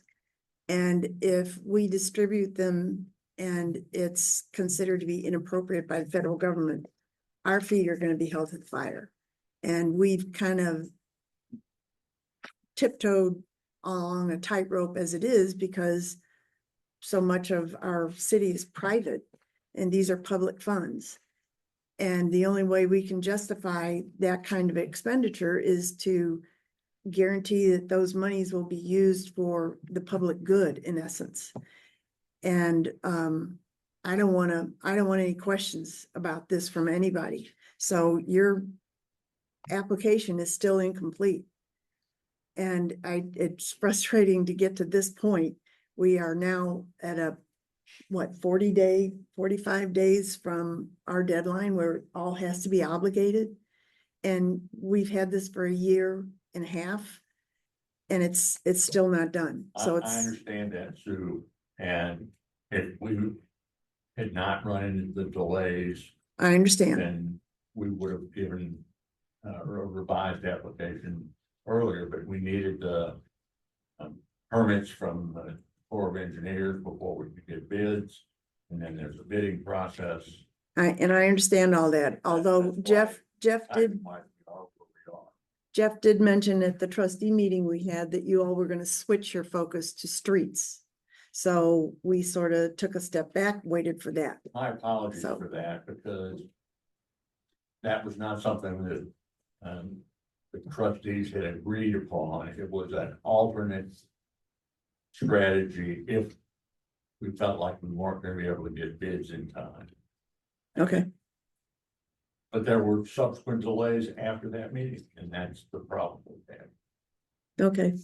So do we need to vote on extending this application date? I don't think we I don't do think let we have to them vote. submit- I would and say. let the committee look at it to make sure they have everything so we can vote on it at the next meeting. Okay, And that is fine with me. And they can let them know right away. Give them the information as quick as you can, so that if they need more information, they can get it from you before the next meeting. because we're gonna So have, that we can That's vote on fine. it, I okay? understand. we're gonna have to come in with 2 ordinances at that next meeting. Because the deadline is 31 December. Yeah. And our meeting is the first week in December, so it's Right. gonna have to be a slam dunk. Well, I So mean, That's why I'm we'll saying only we should come in get with it one. brought Either to the the committee application's as soon gonna as be good, possible. and we'll come in with the resolution for theirs, Okay. or it won't be good, and we'll come in with the resolution for us. Okay, We won't have to have 2. That's all I'm saying. We'll be ready. okay, what were you gonna say, Lynn? Sorry. No, I'm good. I Nora covered it. Okay. All right. That's good, so we're moving right along, so, Are you saying we don't have the money for the office if Oh, no. we pay them? we have the money. Because we we do. have to approve that, don't we? That Step- will, Do once, that in December? that's, Or did we do that already? It's what We- Brock said. we already Either did, they get their ducks in a No, row. Honora's right. I misspoke. I made it sound like we only had money to do one or the other. yeah, Where no, we we- actually have money for, That is a question. I mean, yeah, we have money said for both. either we get it or you get it. So if it's not approved for our project, where does that go? I mean, it that's- goes, we're in the process of renovating our city offices. We have we have a portion of the ARPA funds to apply for that expense. We also have a backup of cash in our accounts. So we're okay to do that. But if you did not get that money allocated to you, it would in turn be allocated to the city expenses. It would not go to waste. Yeah. And it Well, it would can't not, go to waste, otherwise Yeah. we've misused the funds if it's not allocated, so we just have to. it would be allocated, would be used. So as the saying goes, we take prisoners, we leave no survivors on the field. So anyway, okay, next up, we have never had a formal city calendar of holidays, etc. So it's always been kind of, basic normal holidays, Christmas, New Year's, etc. Thank you all for coming, by the way. Good night. I think I would like to see if you all would care to adopt a calendar. Right now, Michelle is working on the state calendar. And that is 13 days, but it includes some maybe unusual for a lot of cities and for us certainly, days that we have never typically observed. or close the offices for, which would be Lincoln's birthday, Washington's birthday, Truman Day, Juneteenth, and Columbus Day. So one thing I would like to suggest that instead of those holidays, maybe we don't do all 13 of these holidays, but maybe rather we include some days, which I think would make life a little easier for a lot of people, which would be like the day after Christmas, or the day, or Christmas Eve day, the day after Thanksgiving. Those would be good holidays for staff to take off. Everybody's got issues there to deal with. So that would be 2 additions, and maybe New Year's Eve day. I mean, not many people come in for business on New Year's Eve day, and certainly Michelle or whomever, Andrea or whoever in the future, could take home a cell phone and be available to run up to the office in the case that there's an urgent need for something to be, business to be conducted on New Year's Eve day. Thoughts? I'm glad we're talking about this. We could combine all those presidents into one day. Isn't that, there's a President's Day that is observed? Yes, that would be February the 19th.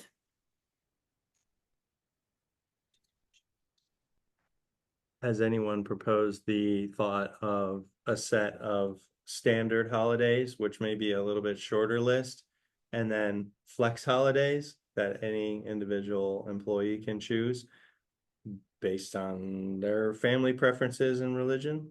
Sure. No, that's anything's on the table. There's no set rule. So I'm just throwing out that currently I have a list of 16 total days, which we're not going to take all of. Yeah.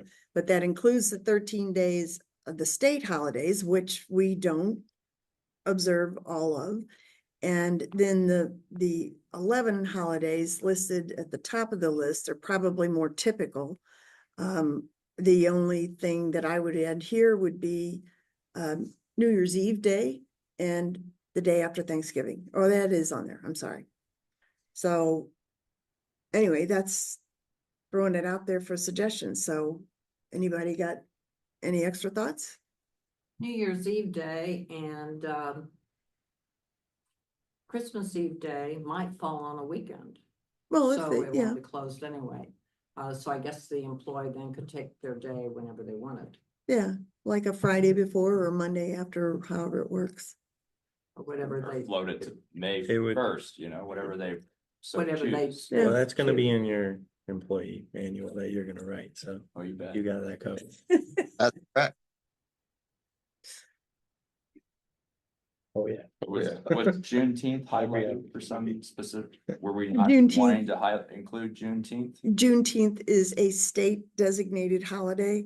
We've never closed on that. Some cities do, some cities don't. So, Well, it's new, yeah. so Yeah. I just wasn't sure why it was highlighted, like the state got on it pretty quickly, but I know it's not. You don't have New Year's Eve day on that, so then it would be, I guess, 12 holidays. New Year's Eve day is not included on this list. It's just a list that I made up.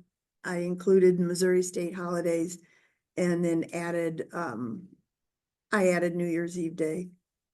And let me see, and Christmas Eve day. That's on this list. So New Year's Day list, New Year's Eve day list is not on the list, so that would be Correct. 12 holidays rather than yes, 11. right. well, New Year's Day is there. New Year's Day is there, but not New Year's Eve day it would be after Christmas Day. Yeah. So anyway, thoughts? I I should know this probably more than anyone else up here. How many federal holidays are there? have no idea. I think there are 13. Truman's Day is not one of them. Lincoln's birthday is not one of them. The rest are. Truman's Day is a Missouri state holiday, obviously. So, Yeah. I mean, if- I don't think Columbus Day is a federal holiday. It is. It is? Mhm. Okay, I thought they did away with that. Yeah, it's now, isn't it now? I did not have to work Columbus Day. Yeah, but People- maybe it's now renamed 2 days. as Indigenous Peoples. Indigenous Peoples Yeah, Day. Yeah, okay, there you go. gotcha. It's still on the calendar. It's still a day off. It's just called something else. Gotcha. Okay. So what do you guys think about these lists? I like it. I would rather see we agree on a base and then have 2 or 3 flex days. Like I'd rather not dictate Christmas Eve, day after Thanksgiving, and New Year's Day Eve. You know, what if we have an employee who wants to take another religious holiday off? Well, wouldn't that fall under like PTO? I mean, if you get X number of days off per your employment agreement, and How many holidays in total do we want to have? well, that's a question. This is when the office is gonna be closed. Or open.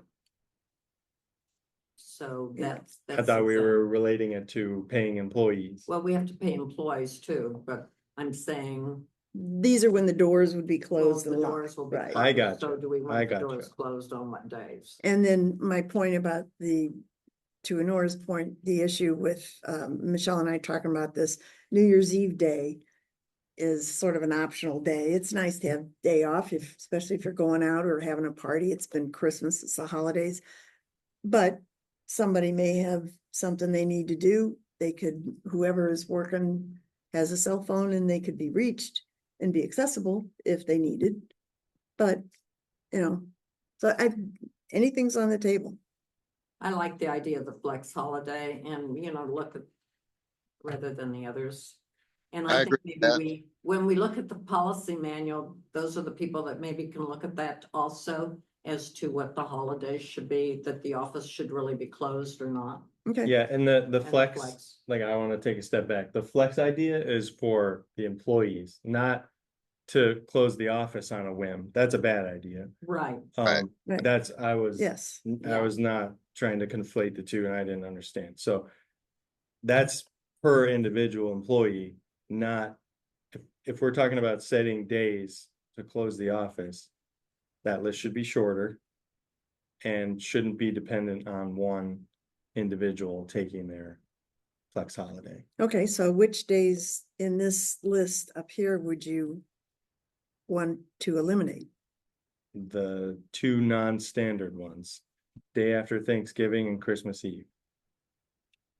Okay, well, non-standard is flexible because in most of the, just throwing it out there, in most of the employee manuals I've seen, they all talk about the day after Thanksgiving is one of the holidays.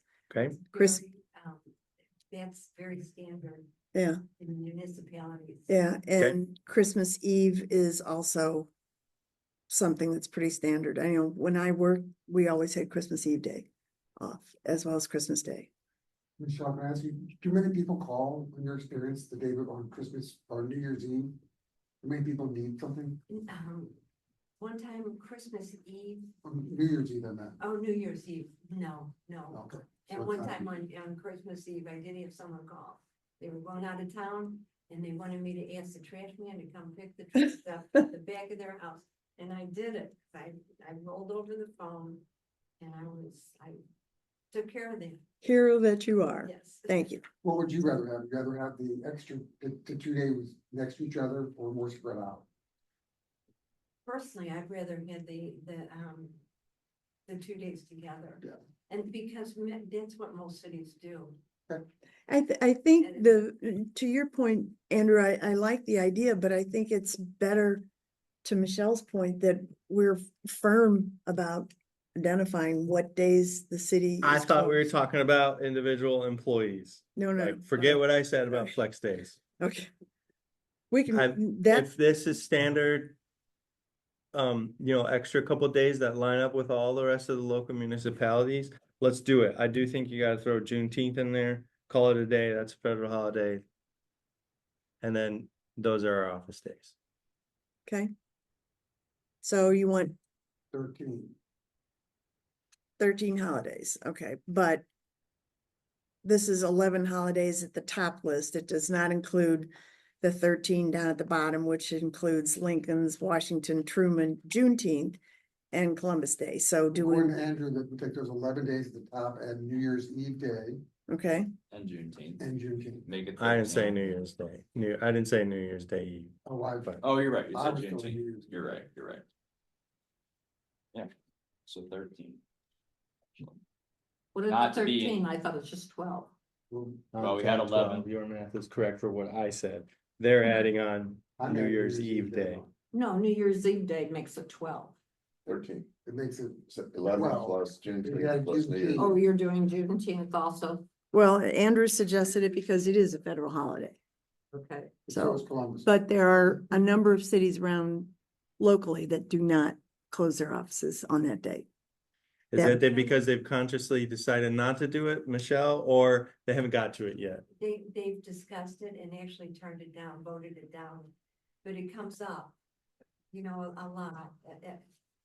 One thing I will say, Veterans Day isn't a commonly, and we get that off, that's on that list. But, I would say that's not a real common city hall closing day. I weigh heavily trying to do the opposite of what's a federal holiday. State holiday, Truman Day, Lincoln birthday. I'm a little less worried about that. Doing the opposite of federal holiday, if it's not in line with what some of the other local municipalities are doing, I worry about that a little bit more. But what's your opinion on Veterans Day? I love it. I love to get off. Okay, unbiased opinion relative to what others do. Stick with the 12, and you really felt firmly about the Juneteenth. It's almost indifferent between the two, Same really. here. So if we're gonna not use one, why add one and remove another?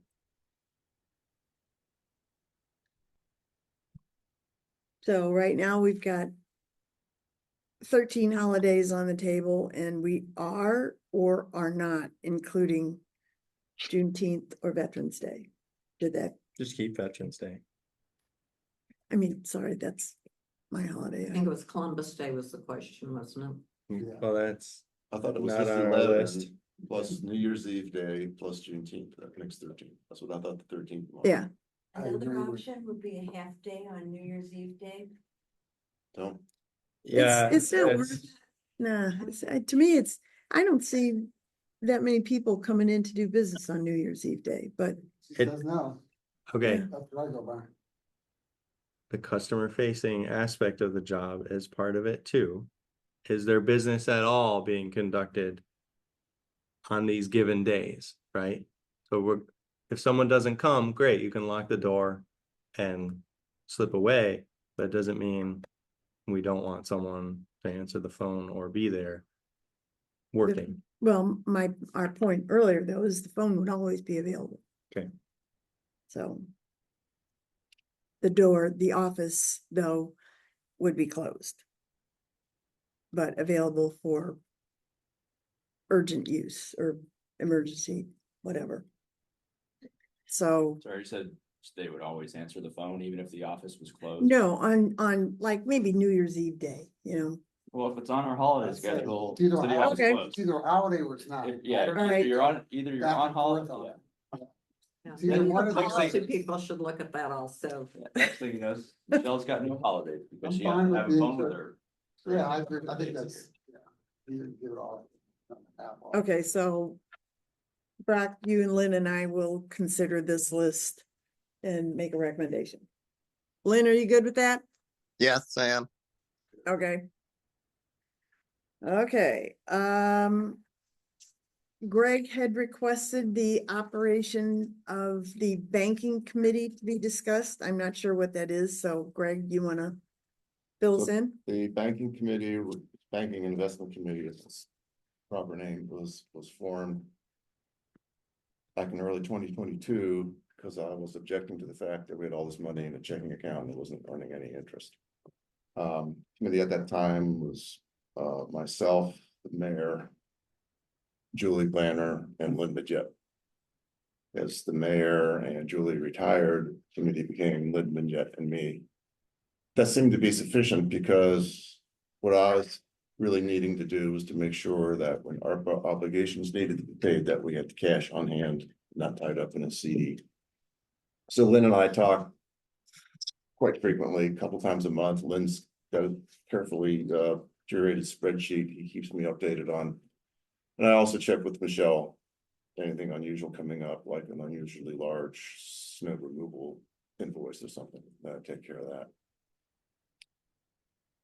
The Missouri state law requires that municipalities can only invest in CDs and treasury notes if they do not have a formal investment policy, and we don't. If you do, then you can invest in anything that the state invests in, which is a few other minor instruments that we're really not interested in. We really just want to keep our money in CDs and treasury notes. However, I strongly recommend that we adopt a formal investment policy. It's just a good stewardship thing to do. The state has at its website a template investment policy that you can use and just fill in the blanks. So we've taken a look at that. There's been some work done on it at our current bank, and it's not real clear who has the authority to do things at the bank. In one place it says it's all the mayor's authority, and in another place it says it's the investment officer's authority, which is me. Well, we don't really have a formal investment officer because that requires a vote by the council. Well, the council voted to have me chair this committee and move the money. When was that? Invest the money. That was, I think, maybe I'll look to the minutes. I think maybe it was in the May meeting or the February meeting. When we changed banks? What? Yes. When we changed banks? Yeah, just before, yeah. So what the committee did first was to interview a bunch of banks to decide which one we wanted to move to. Anyway, so I don't think any one person should be in charge of this alone. As I said, right now it's been Lynn and myself making the decisions. So the question is, A, do we want to finalize that formal investment policy? Again, I would strongly recommend that we do. And B, who do we want to name as people who are have the authority to do things like sell CDs and treasuries, buy CDs and treasuries, take money out, move money into the trust account. That's what I thought we should be doing, is making some decisions there. Pat, didn't you say you had some information on the function of a banking committee? Well, basically the proposed draft policy, which we basically cut and pasted from the model from the Missouri treasurer, had some information about the mayor can do. The mayor has authority to supervise the affairs of the city, but we have that policy says the mayor can do it. The board can delegate it to an investment officer. The mayor and an alderman can work together. In the draft policy that was never approved by the board, it references an investment officer in 4 different places, but it doesn't say who is this investment officer. So the bank, I believe, our current bank has the mayor and Greg and Lynn, I believe, and I don't know if Michelle's on there or not. Yes. Okay, so there's 4 people. Just people who can, yes, write checks, etc. And so from a contractual basis, the bank says you 4 can write checks. I think what is being asked is a consideration of, okay, going forward, how is this going to function? What does any individual person has authority? Does the mayor have the authority? Does the mayor and at least one alderman? Does the committee have to act? And how do we need the policy? Do we want the policy? Do we want like a roadmap and road rules to govern how this money and how these transfers are used to fund the bills of the city. I think that's the question on the table. That's correct.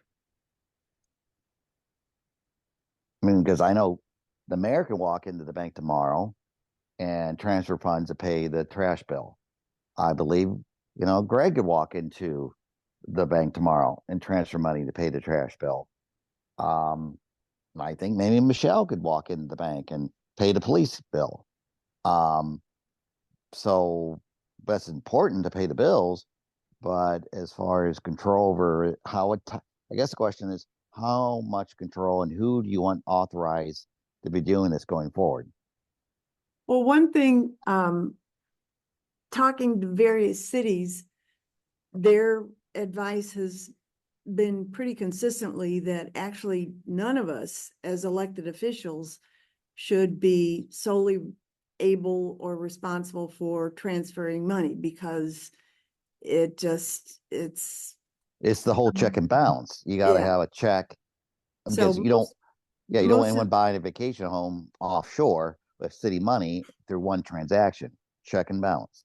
Right. So, and just to be clear, I have never made a decision without reviewing it, at least with Lynn, who's my fellow board member on the committee. And I have moved money. That's correct. I have moved money, but with the consultation of Michelle. So I think though that the main thing is if we're buying CDs, selling CD, getting rid of CDs, it should be done by one person for investing. You can't have more than one person investing because then no one knows what's going on. If an emergency comes up that you need the money, you talk to Greg and say, what CDs can we get rid of? You don't do it yourself. One person does it. And I think that's very important. I mean, in your own home, does more than one person do all the investing without talking to someone else first? No, in my home, my husband always invested without me, but that was fine. It was his money and it was his account. But in this case, I think if you're doing one account, which is our city, you only have one person handling it. Like my husband handled his account and that was fine. I gotta say that, that's unfortunately too simplistic because the 6 of you are elected to govern the affairs of the city, plus the mayor, the 7 of you. This is public tax money, and any auditor is going to say, no, you just don't say one person, one elected official has full control over investment policy. It should be by committee, by consensus, a group effort of elected officials. At least that's my opinion, which would probably be backed up by any public auditor. No, I agree with that. And as I said, I have never moved a dime or penny without conferring with Lynn. And I do not want the authority to do these things by myself. Yeah, I agree with that. I think we should have an investment officer. And I think we should, there should be at least 2 people involved in any decisions to invest money. Can I ask a elementary question here? I have an engineering degree. So let me just think about high school civics for a second. A banking committee. A committee is a legislative function, right? We write the rules of how the administrative arm implements things. Finance, IT, whatever it may be, right? Well, I think committee in this sense would come forward if they want to have a new rule, would come forward with a proposal for the full board to vote on. Yes, 100%. Yes, but the committee and the approval of an investment guidance, investment rules, guidebook, whatever the template is called, we have to approve that. But the execution is the administrative arm. That's the mayor and city administrator paying the bills, essentially, in our, not to oversimplify it, but in our case. So I always just have to go back to the three separate functions of our government. And the board is here to legislate, AKA write the rules. And the administrative arm, which includes Sue as the head, is there to execute them. And so I'm not saying only Sue, only Michelle should have access to the bank accounts, but I think it's All right, going back to I hear what you're saying. basics. So Patrick, could we have, so the template from the state treasurer says over and over, mayor or investment officer. Why don't we just say and? I found minutes from November of 2022. We do have an investment policy. Alrighty, and there was a motion made and in a second. And we changed the words in our investment policy to read, authority to manage the investment program is granted to the mayor and a member of the Board of Aldermen as assigned by the mayor and as approved by the Board of Aldermen. No, that's, so I reviewed those minutes also. It's because I believe it was Julie Planner on the banking committee brought up the point that the draft policy has this issue that she had a problem with. And we considered changing it, but we still had not implemented the policy. It was still a draft policy. Well, it says.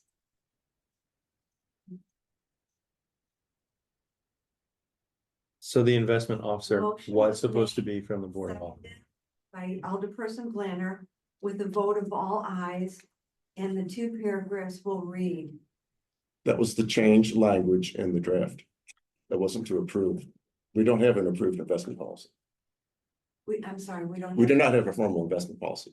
That motion in the vote was to change was to agree with Julia that we should change the language in that one section. Which was, she made a point, said it's not, it shouldn't be an either or, it should be an and, which is what I'm saying right now. This year we voted to say that Michelle and Sue could look at the bank accounts. Because before Sue called the bank and couldn't see the account. But we didn't say that they could handle the accounts as far as investing in CDs or selling the CDs. That was still left up to Greg and Lynn. But they could look at the accounts so that they had more access to the accounts. I don't know if everyone knows this. When Honor's talking about the CD accounts and the investments, Greg made all those investments and Sue hasn't touched any of those investments. Those are still all there. The money that we've made off of those investments go into a money market. And that's the money that we took 15,000 to pay the bills and we took 17,000 to pay the bills. And the bills were ARPA related. Those were big bills.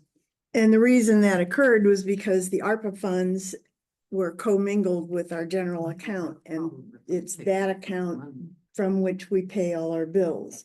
So in September, excuse me, can I speak here? I'm listening. Well, it's hard to hear over your talking. When we paid the ARPA distribution in September, it came out of our general fund account, as that was the account where all our bills come from. But again, it was commingled with the ARPA funds. And when the distribution was made for the ARPA funds, it left us with an inadequate amount of money to pay the regular bills. And unfortunately, I don't think it was a good idea to have commingled those funds. So we took money out of I took money out of the money market fund to put into the general account so we could pay the bills. And those were the two $15,000 and $17,000 transfers that were made in the beginning and then at the end of September. So if there's any question about anyone moving money anywhere, I'd be happy to explain that to you. If you have any questions, please ask. That's not what we're discussing. We're discussing how we're going to proceed in the future. Well, one thing that I would like to add is that almost all the cities I've talked to have said that the elected officials do not have anything to do with moving money, that they have someone, a finance person who is paid outside of a professional individual who is not an elected official. And that's Wildwood, that's Winchester, that's, I think it's Ellisville. Well, I think every city in the bi-state area is bigger than us. So Yeah, Likely. I Yeah, think I that think we're doing applies. great, what we were doing with Greg. Yeah, and Not investing, we're necessarily. doing a lot of- you've said time and time again. Winchester is we small. have to, Twin they Oaks is have small. fewer than 2 people working at City Hall. That's what I'm talking about, is employees. Employees, I'm not talking about employees, I'm talking about residents, They sorry. don't do anything with our money, so it's the people at City Hall. I don't think anybody has to do I'm that. just telling you what other cities do, But you've and also said time and time again, because we're so small, the aldermen have to step in and take responsibilities on that. Because we're so small, we don't have people we pay to make investments or otherwise. So this is just another functional example of that, okay. which I still fully support, for the record. What's your objective, sir? We pull this investment policy out and Like dust off the draft. yeah, and get it back in there. I really thought it was. Well, that's part of the point of this discussion. Again, we do not need to have a formal investment policy. It's not required. It just restricts us to investing in CDs and treasury notes, which is all I think we want to invest in. The other vehicles that are available are not things I think we should be investing in, but we can discuss that. But to formalize it means finishing the investment policy, which I've said over and over here tonight. I think I strongly urge that we do that. Which also includes language about who. That includes language about who. So should the language be, I mean, and Patrick, weigh in here any minute. Should it be the mayor and the investment officer? Should it be the mayor and the banking committee, which would include Lynn? Should it be the investment officer and Lynn? I would recommend 2 different issues here. First, the investment, investing money to earn interest. Okay, that is not something you need to decide overnight. So that it would be best to have a committee, the mayor, investment officer, mayor, and the chairman of the committee. The committee makes a recommendation to the board. But some of the conversation I had over the past 6 months is the city is short of money, has to pay monthly bills, money must get transferred. Much more immediate need, who has authority to do that, as contrasted to who or what group decides how to invest city funds to earn interest. So I just want to keep apples sorted with apples and oranges with oranges. And as I said, also that auditors and attorneys say more checks and balances, the better. But and I just being city attorney for as long as I have, people do travel. People are out of town. People work for a living in other, traveling to other states, other countries. So if money has to be moved to pay monthly expenses, it shouldn't take 2 weeks to get the money transferred. So 1 or 2 people have to be authorized to make that transfer, or a person, such as the mayor, the city clerk, or the chairman. And it's up for all of you to decide. Well, Yeah, I know, but what we did, and there are times, when I am going to be out of town, in consultation with Lynn and Michelle, I made sure there was plenty of cash in the trust account. We were never short on money. Yeah, and what I like hearing that the city clerk and the mayor made a decision to transfer money. I like hearing that the president of the board yourself made decisions to transfer or invest money. But I think what is in front of the board is a map for the future. What is the committee? Is there a committee? Is there a chairman? Is there an investment officer? We know we have a mayor. We know we have 6 aldermen. We know we have a city clerk, city administrator. How do you guys want it? Who do you want in charge? I do encourage more than 1 person. You got cooperation, because I just don't want one person to be able to transfer $1 billion somewhere no, without. No one here does, Patrick. No one in this room. How about we have whatever we're going to call it, be composed of the mayor, the investment officer, and the president of the board. And question on the investment officer, is that another alder person? Is that like the next city clerk? Is that an outside trust company? Where do you all envision this fictitious investment my officer? review of the minutes, the discussion was always, the investment officer should be one of the aldermen. And that's the question I would like you guys to decide tonight or at some point.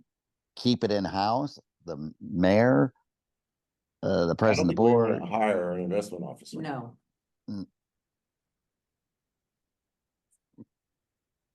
So I got 2 no. I'm just asking the question, is it another elected alderman? Yes. I think it would have to be if we're not going to pay an outside person to do it. Well, why would we leave Michelle or the city administrator out of that role? Because he or she will, as Andrew says, that's an administrative responsibility, and she has their hands on the books on a day-to-day basis. So if they had the ability to move money with the consultation of the mayor and another board member, be it the president of the board or an elected councilman, that trio would be, I think, pretty able to safeguard any malfeasance or mishandling of any money. And certainly at least 1 or 2 of those people would always be available to take such action in the necessity of doing so.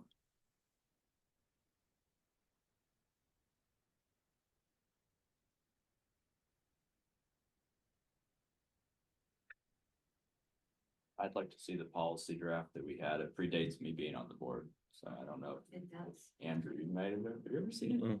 Yeah. You would have though. No, you're right. No. Yeah, so only half of us have ever seen it. Be Sue, Greg, and then Laura. And it's been long enough that. Lynn and Julie. But Julie's not here. Well, it's not like nobody saw it. No. Mayor Douglas saw it. But we're talking about who's here that's seen it. And it's you, Honora, myself. Lynn. And Lynn, right. Yeah. I think it's a good idea. We should have it. Patrick is it too. Yeah, he's seen it. You know? Yeah. I mean, so I think what we want to do, what I'm hearing by consensus and my recommendation is we have a working draft that was never finalized and never approved, circulated among the other board members. And I think the missing link, what we got to decide on is who will be the investment officer and what extra wording or clarification we want added to the policy and the do's and don'ts of what can and cannot happen and who has authority to do if you want to restrict it or expand it based on what we already have in place. Okay, so we'll get a copy of the plan and review it and bring it back for discussion next month. And also, I think I've had a couple questions. As of right now, of the prior committee, is it still in existence, or is it de facto disbanded? I mean, was Greg and Lynn and Mayor Douglas? We've had a new administration. Do you guys think is still the committee itself is still around? Do we have to redesignate?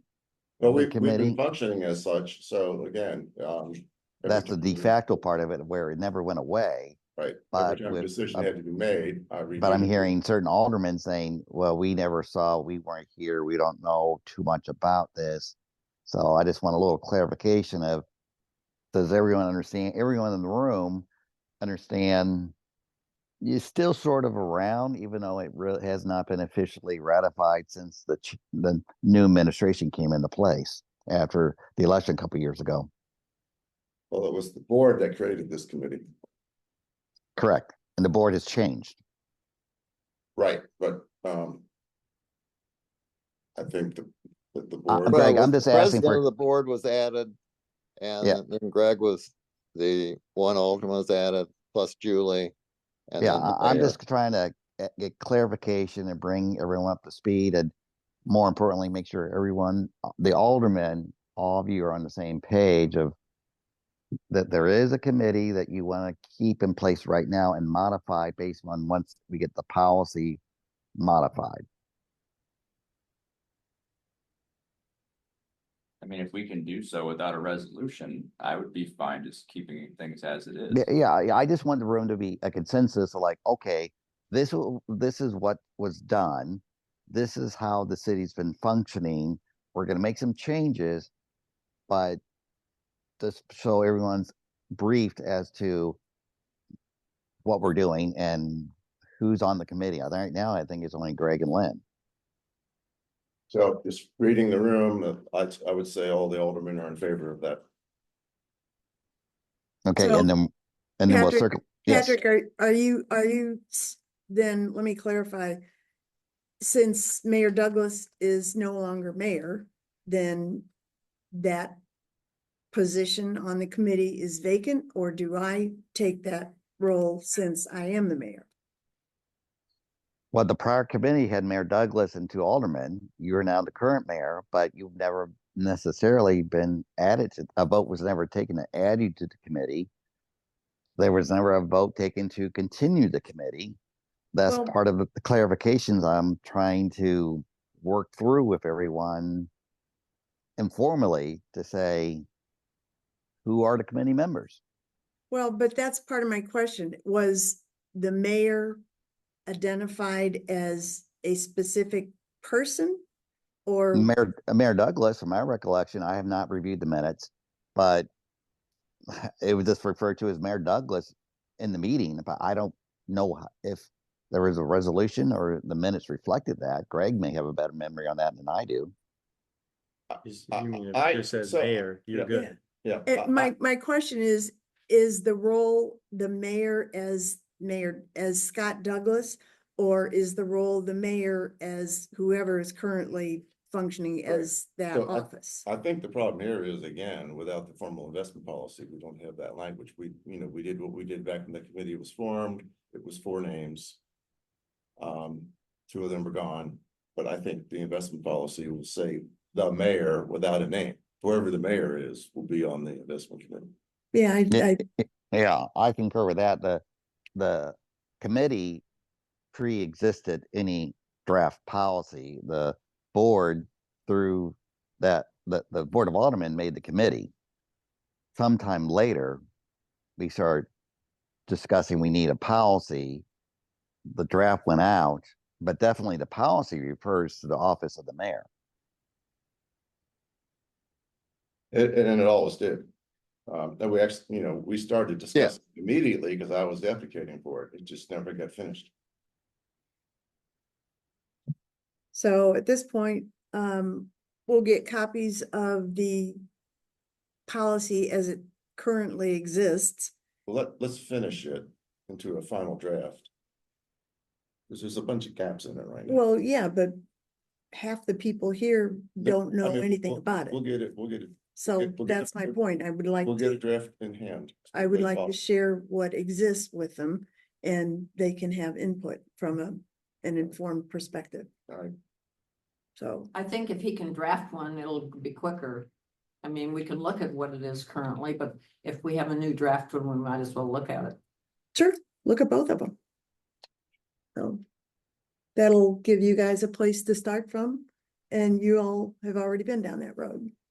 So, If you're gonna draft or fill in the blanks or what have you, I mean, as long as it's a couple weeks before the next meeting, I don't care necessarily to see the existing draft. If we weren't gonna make any changes to it before the next meeting, I'd wanna just be informed about what's in there now, but if there's gonna be, more content, I'll just wait for that. Patrick, can we get this done? And Yeah, the question, as you and I discussed earlier, is, and who is going to be, and I think what I'm hearing, we want the investment officer as referenced in the policy to be a alderman, elected official, Yes, Yes, as selected by the Board of Aldermen.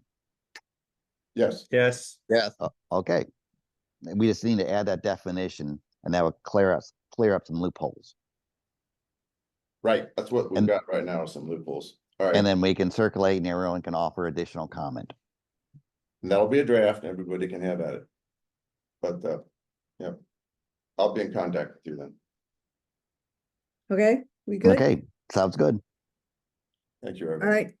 right. Let's discuss the court services agreement. This is a bill that we pass every year. It's an annual requirement. This year it has a 2.5 COLA increase of $104.25 per month, which is from $4,172.25 a month to will now be $4,276.50 a month. So that's an increase of roughly $1,350, $1,250. So I would like a motion and a second to discuss and vote on adopting this. I make a motion that we discuss and vote on bill number 0551. second, Michelle, all in favor? And this will be a roll call vote. Do you want to read that now for the first time? And by the way, I did find minutes that had investment. This was February 23. Alderperson Bogosian thanked the members of the Banking and Investment Committee for the work they did to formulate their recommendation being made tonight. The members consisted of Greg Bogosian as chairman, Mayor Scott Douglas, Board of President Lynn Midget, and Board Member Dooley Blanner. So that was February of 2023. I don't know if that was even important to do. I'm tired. Sorry. All right. No, I really did digress here. I'm sorry. So 0551, an ordinance authorizing and directing the mayor and the city administrator of the city of Clarkson Valley to execute a municipal court services agreement between the city of Clarkson Valley, St. Louis County, Missouri, and the city of Chesterfield, St. Louis County, Missouri. Okay, any discussion? No? It's a 2.5% increase, and then second reading is an ordinance authorizing and directing the mayor and the city administrator of the city of Clarkson Valley to execute a municipal court services agreement between the city of Clarkson Valley, St. Louis County, Missouri, and the city of Chesterfield in St. Louis County, Missouri. Call the roll, please. Sonora Schiller, Yes. Midget. Yeah. Jeff Schweig, Yes. was he visible? I'm sorry. Okay. yes, he is, Thank you. Oh, thank you. All right. Andrew Lowe, yes, Greg Bogosian. Yes, Roger McDonald. Yes. yeah, Okay, Now, Bill 0552 passes. Thank you. 551. Yeah, it is 551. I changed that from what you had originally. Okay. Since we removed the pillars, sorry. Okay, all right. Okay, thank you. Let's talk about the employee dental plan. This is the same thing that we have had for the last, I don't know how many years. It just needs to be renewed. There's no significant change in dollars. This will be transferred to a new employee upon their arrival, if they so wish. If they have a better plan, then they simply need to decline it. If we, it can be transferred though to the new employee if they so wish it. There's no repercussion if the new person does not want it, We just cancel it. just cancel. Yeah, so I need a motion and a second to discuss I make a motion, we. and vote, I guess. Discuss and vote, sorry.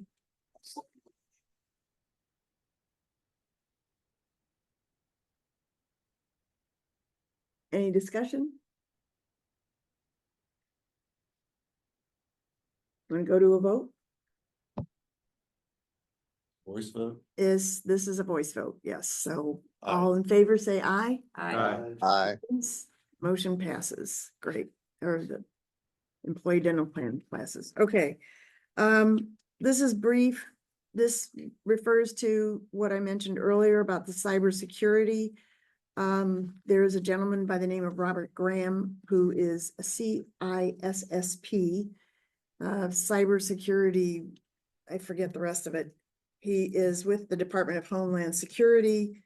He is available to come speak to us in January or December, probably better in January, and discuss whatever security we have or vulnerability we may have. And they offer a free sweep of our system on a weekly or monthly basis, just to check for any unauthorized access, entries, attempts, whatever. So if you're interested, I will touch base with him and see if he is available in late January, mid-late January, which would probably put him here in February at our meeting. Thoughts? I've been on a cybersecurity soapbox for like 6 months now, so I'm I agree. all favor of hearing what he has to say. I Okay, know we do get plenty of attempts to access the back end of our website from unauthorized people all the time, and no one's ever been successful as far as I can tell, but any Excellent. other pen testing or other discussion he has for us, would be very okay. interesting. I'm So- not the only one who can say bring him in. No. If you all are in favor of that, I'll organize that for February, January, February. I'll let you know what the date is. Okay. Then we need to consider the bid that Brad received for moving all of our files. If you guys remember, last month we discussed moving all the storage boxes from the back room in the office to the storage space now afforded us by ECP downstairs. It's a locked area. And we talked about moving this all of ourselves, and Pat discouraged us with good reason, because if one of us gets injured, something happens, that's on the city, whereas we hire someone, we're absolved of any financial responsibility or medical responsibility in that regard. Yes, Honora. I make a motion, we approve it. Okay, Second. Second. all in favor? Aye. Thank you. I have a question. This is discuss increasing the discretionary spending ceiling. At this time, our discretionary spending ceiling for Michelle and I is at $200, which we set at $200 years ago because Scott did really not allow any discretionary spending. He raised it to $200 because Michelle could not go to Sam's or Costco and buy coffee without having it being higher. We're now under the circumstances of renovating the offices. If we are still stuck at $200, every time we encounter a reason to spend part of the budget that we have already voted to accept, we're gonna have to wait for everybody to vote on this. If we run into something like what we just voted on, where we have a reasonable bid and Brad's consulted a number of sources and feels it's a good bid, I feel like it's a trust issue for one thing. The other thing is we run the risk of losing out on the opportunity for, we've looked at some really nice used furniture. If we have to wait 3-4 weeks, whatever, to the next meeting to have everybody agree to that, maybe it's $1,000. I think there's a point where we should consider raising that ceiling. Currently, to your point, Brock, these are other cities. Winchester is at $5,000. Wildwood is at $10,000. Twin Oaks is at $5,000. They're all going to ask for a raise in that ceiling at their next December meeting. I'm sorry. So it would go into effect 1 January. I would like to see what your thoughts are on raising that ceiling, especially during this period where we're trying to get some renovations done. I don't have any, I'm not opposing, raising the ceiling, I just have a procedural question. Can the board not between meetings authorize, there's an emergency, or something that can't wait? Can we not authorize it Yeah, we could. by email? Yeah, we could. Yeah. Okay. But on the Other boards I'm on, we do that. For the short term, didn't we already authorize the additional $10,000 towards relocation and renovation project that? Yes. Don't you guys have access to that? You don't need to come back to this. we for do, but I would like to clarify that of that $10,000, currently our allotted ceiling for expenditures is set at 200. I just don't want to run into a situation where we have an opportunity to obtain something and we spend more than $200 and then there's a lot of fallout as a result of that. Well, it's So, not discretionary though. We've said 10,000 for the specific purpose of the office enhancement. okay, I mean, so, Yeah, I I think feel that's like we've already not a given good you guys. example. You're good to go with the office project. cool, okay. But however, when was the last time the amount was increased? And if we're gonna take the same tactic, because I'm the new guy, how long has it been that amount? And historically, how often have you needed more than that you then have to stop what you're doing, come back to us? Well, but there have been some bills that, didn't make the audit. And I did have to come back and ask permission for that. But.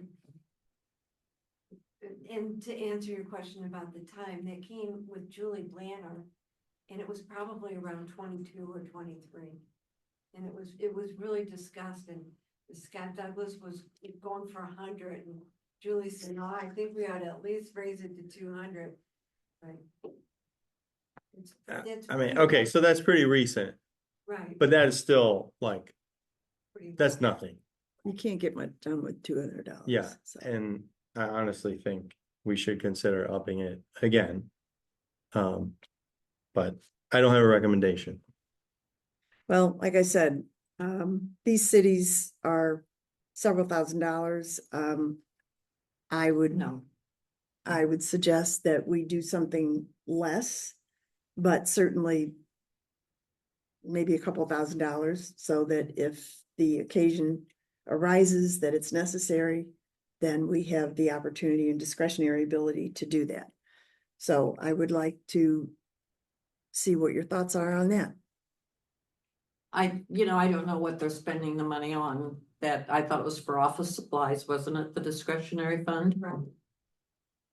So I can't imagine them going to $7,000. Oh, God, no. Whatever. Yeah. And we already have the discretionary fund for the office. If we need to increase it in the future, we can, but I think at this time we'll just leave it the way it is. Okay. Do you have a recommendation?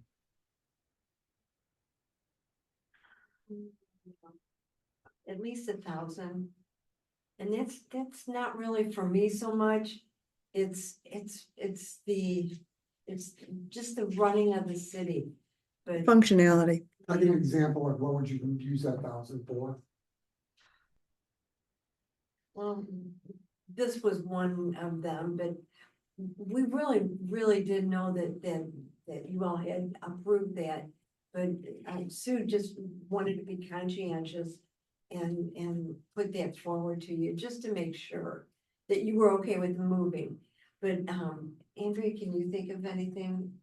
Yeah, because I'll jump in because Sue actually contacted me, and I know the $10,000 was approved, but the question was it approved? Oh, and we also know that we discussed hiring a moving company, and out of caution, I asked her to come back to the board to get approval of the $10,000. Was it just improvements, construction, furniture, things related to the physical structure and construction of the new office space renovation? The moving bill, not sure, we weren't sure that was covered by the authorization of the $10,000. So this is one of these, I couldn't say, oh yeah, it's covered, or out of caution, I recommended we come back to the board to say, oh, we're gonna hire a mover and this is how much it costs. So that's on me. So that's these type of decisions. It's like, well, can we spend the money? Can we not? We don't be accused of spending money without authority. So with the discretionary fund, like, I'm just looking at like the invoices, the spreadsheet, like, that's sort of like the office supply type line items, like for Walmart, Costco, stuff like that. So what are some of those dollar amounts? $30, $15. Like, I mean, that's just 1 month, could be a low month, I don't, but we know we can go back and look at what's an average of things like that. It's not really affected the city, I mean, because this was for items like coffee. You don't wanna go to Staples because they'll charge you a lot of money, so you buy it at Costco on sale with a $6 coupon. But anyway, yeah. Okay, so for normal office operations, I'm not hearing a business case for an increase. It's mostly. This was really brought up because of the relocation and to clear up the 10K. I thought we were good with the 10K, Okay. but I'm hearing not. But Patrick just said the opposite. Well, the question arose because we did have the $10,000 discretionary money, but that I wasn't sure whether that was money that we could utilize to spend on services associated with the moving without being specific to the board and asking permission to spend more than $200 on anything at one time. So I called Patrick and asked him, and at his advice, he suggested that I offer that to you guys for your consensus or denial. So what I'm hearing is, I believe you're saying that for the moving process, we don't have to call you guys every time we run into something where there's X number of dollars that needs to be spent for used furniture or whatever that's associated with moving. Is that correct or no? With the office renovation. Okay. Yeah. Yeah, okay, cool. Then I would like to, though, go forward in the future about and consider raising that ceiling, because I don't know what's gonna come up, but there have been occasions when it would have been nice to have had maybe not an opportunity to consider some things. I just asked for examples. I wasn't given any. Oh, God, I can't think of them offhand, Okay. Andrew, I'm sorry. Do you want me to compile some data and we revisit it? Yeah, sure, that'd be good. That way we can be a little more concrete about it. Yeah, no, that'd be good. You're great with numbers, so. Okay, audit. I need a motion and a second to discuss and accept the audit as posted. I move we accept the audit as posted. Second, I'll second that. ayes, nays? Aye. Great, motion is, audit is posted, accepted as posted, okay. Or miscellaneous. Or I was gonna let her. Any, do we want to, discuss changing the meeting dates? Discuss what? Discuss changing the meeting dates. Oh, I moved it. We said it has to be posted on the agenda. No, Before we vote on it. we're just discussing, we're not We're not- voting. It's okay, we discussed it. I moved to table any of that conversation. Okay, Well, we'll get it And on the motion to agenda. adjourn. Give it to the agenda. I Great, think I that's a second. great idea. All in favor? All right, meeting adjourned.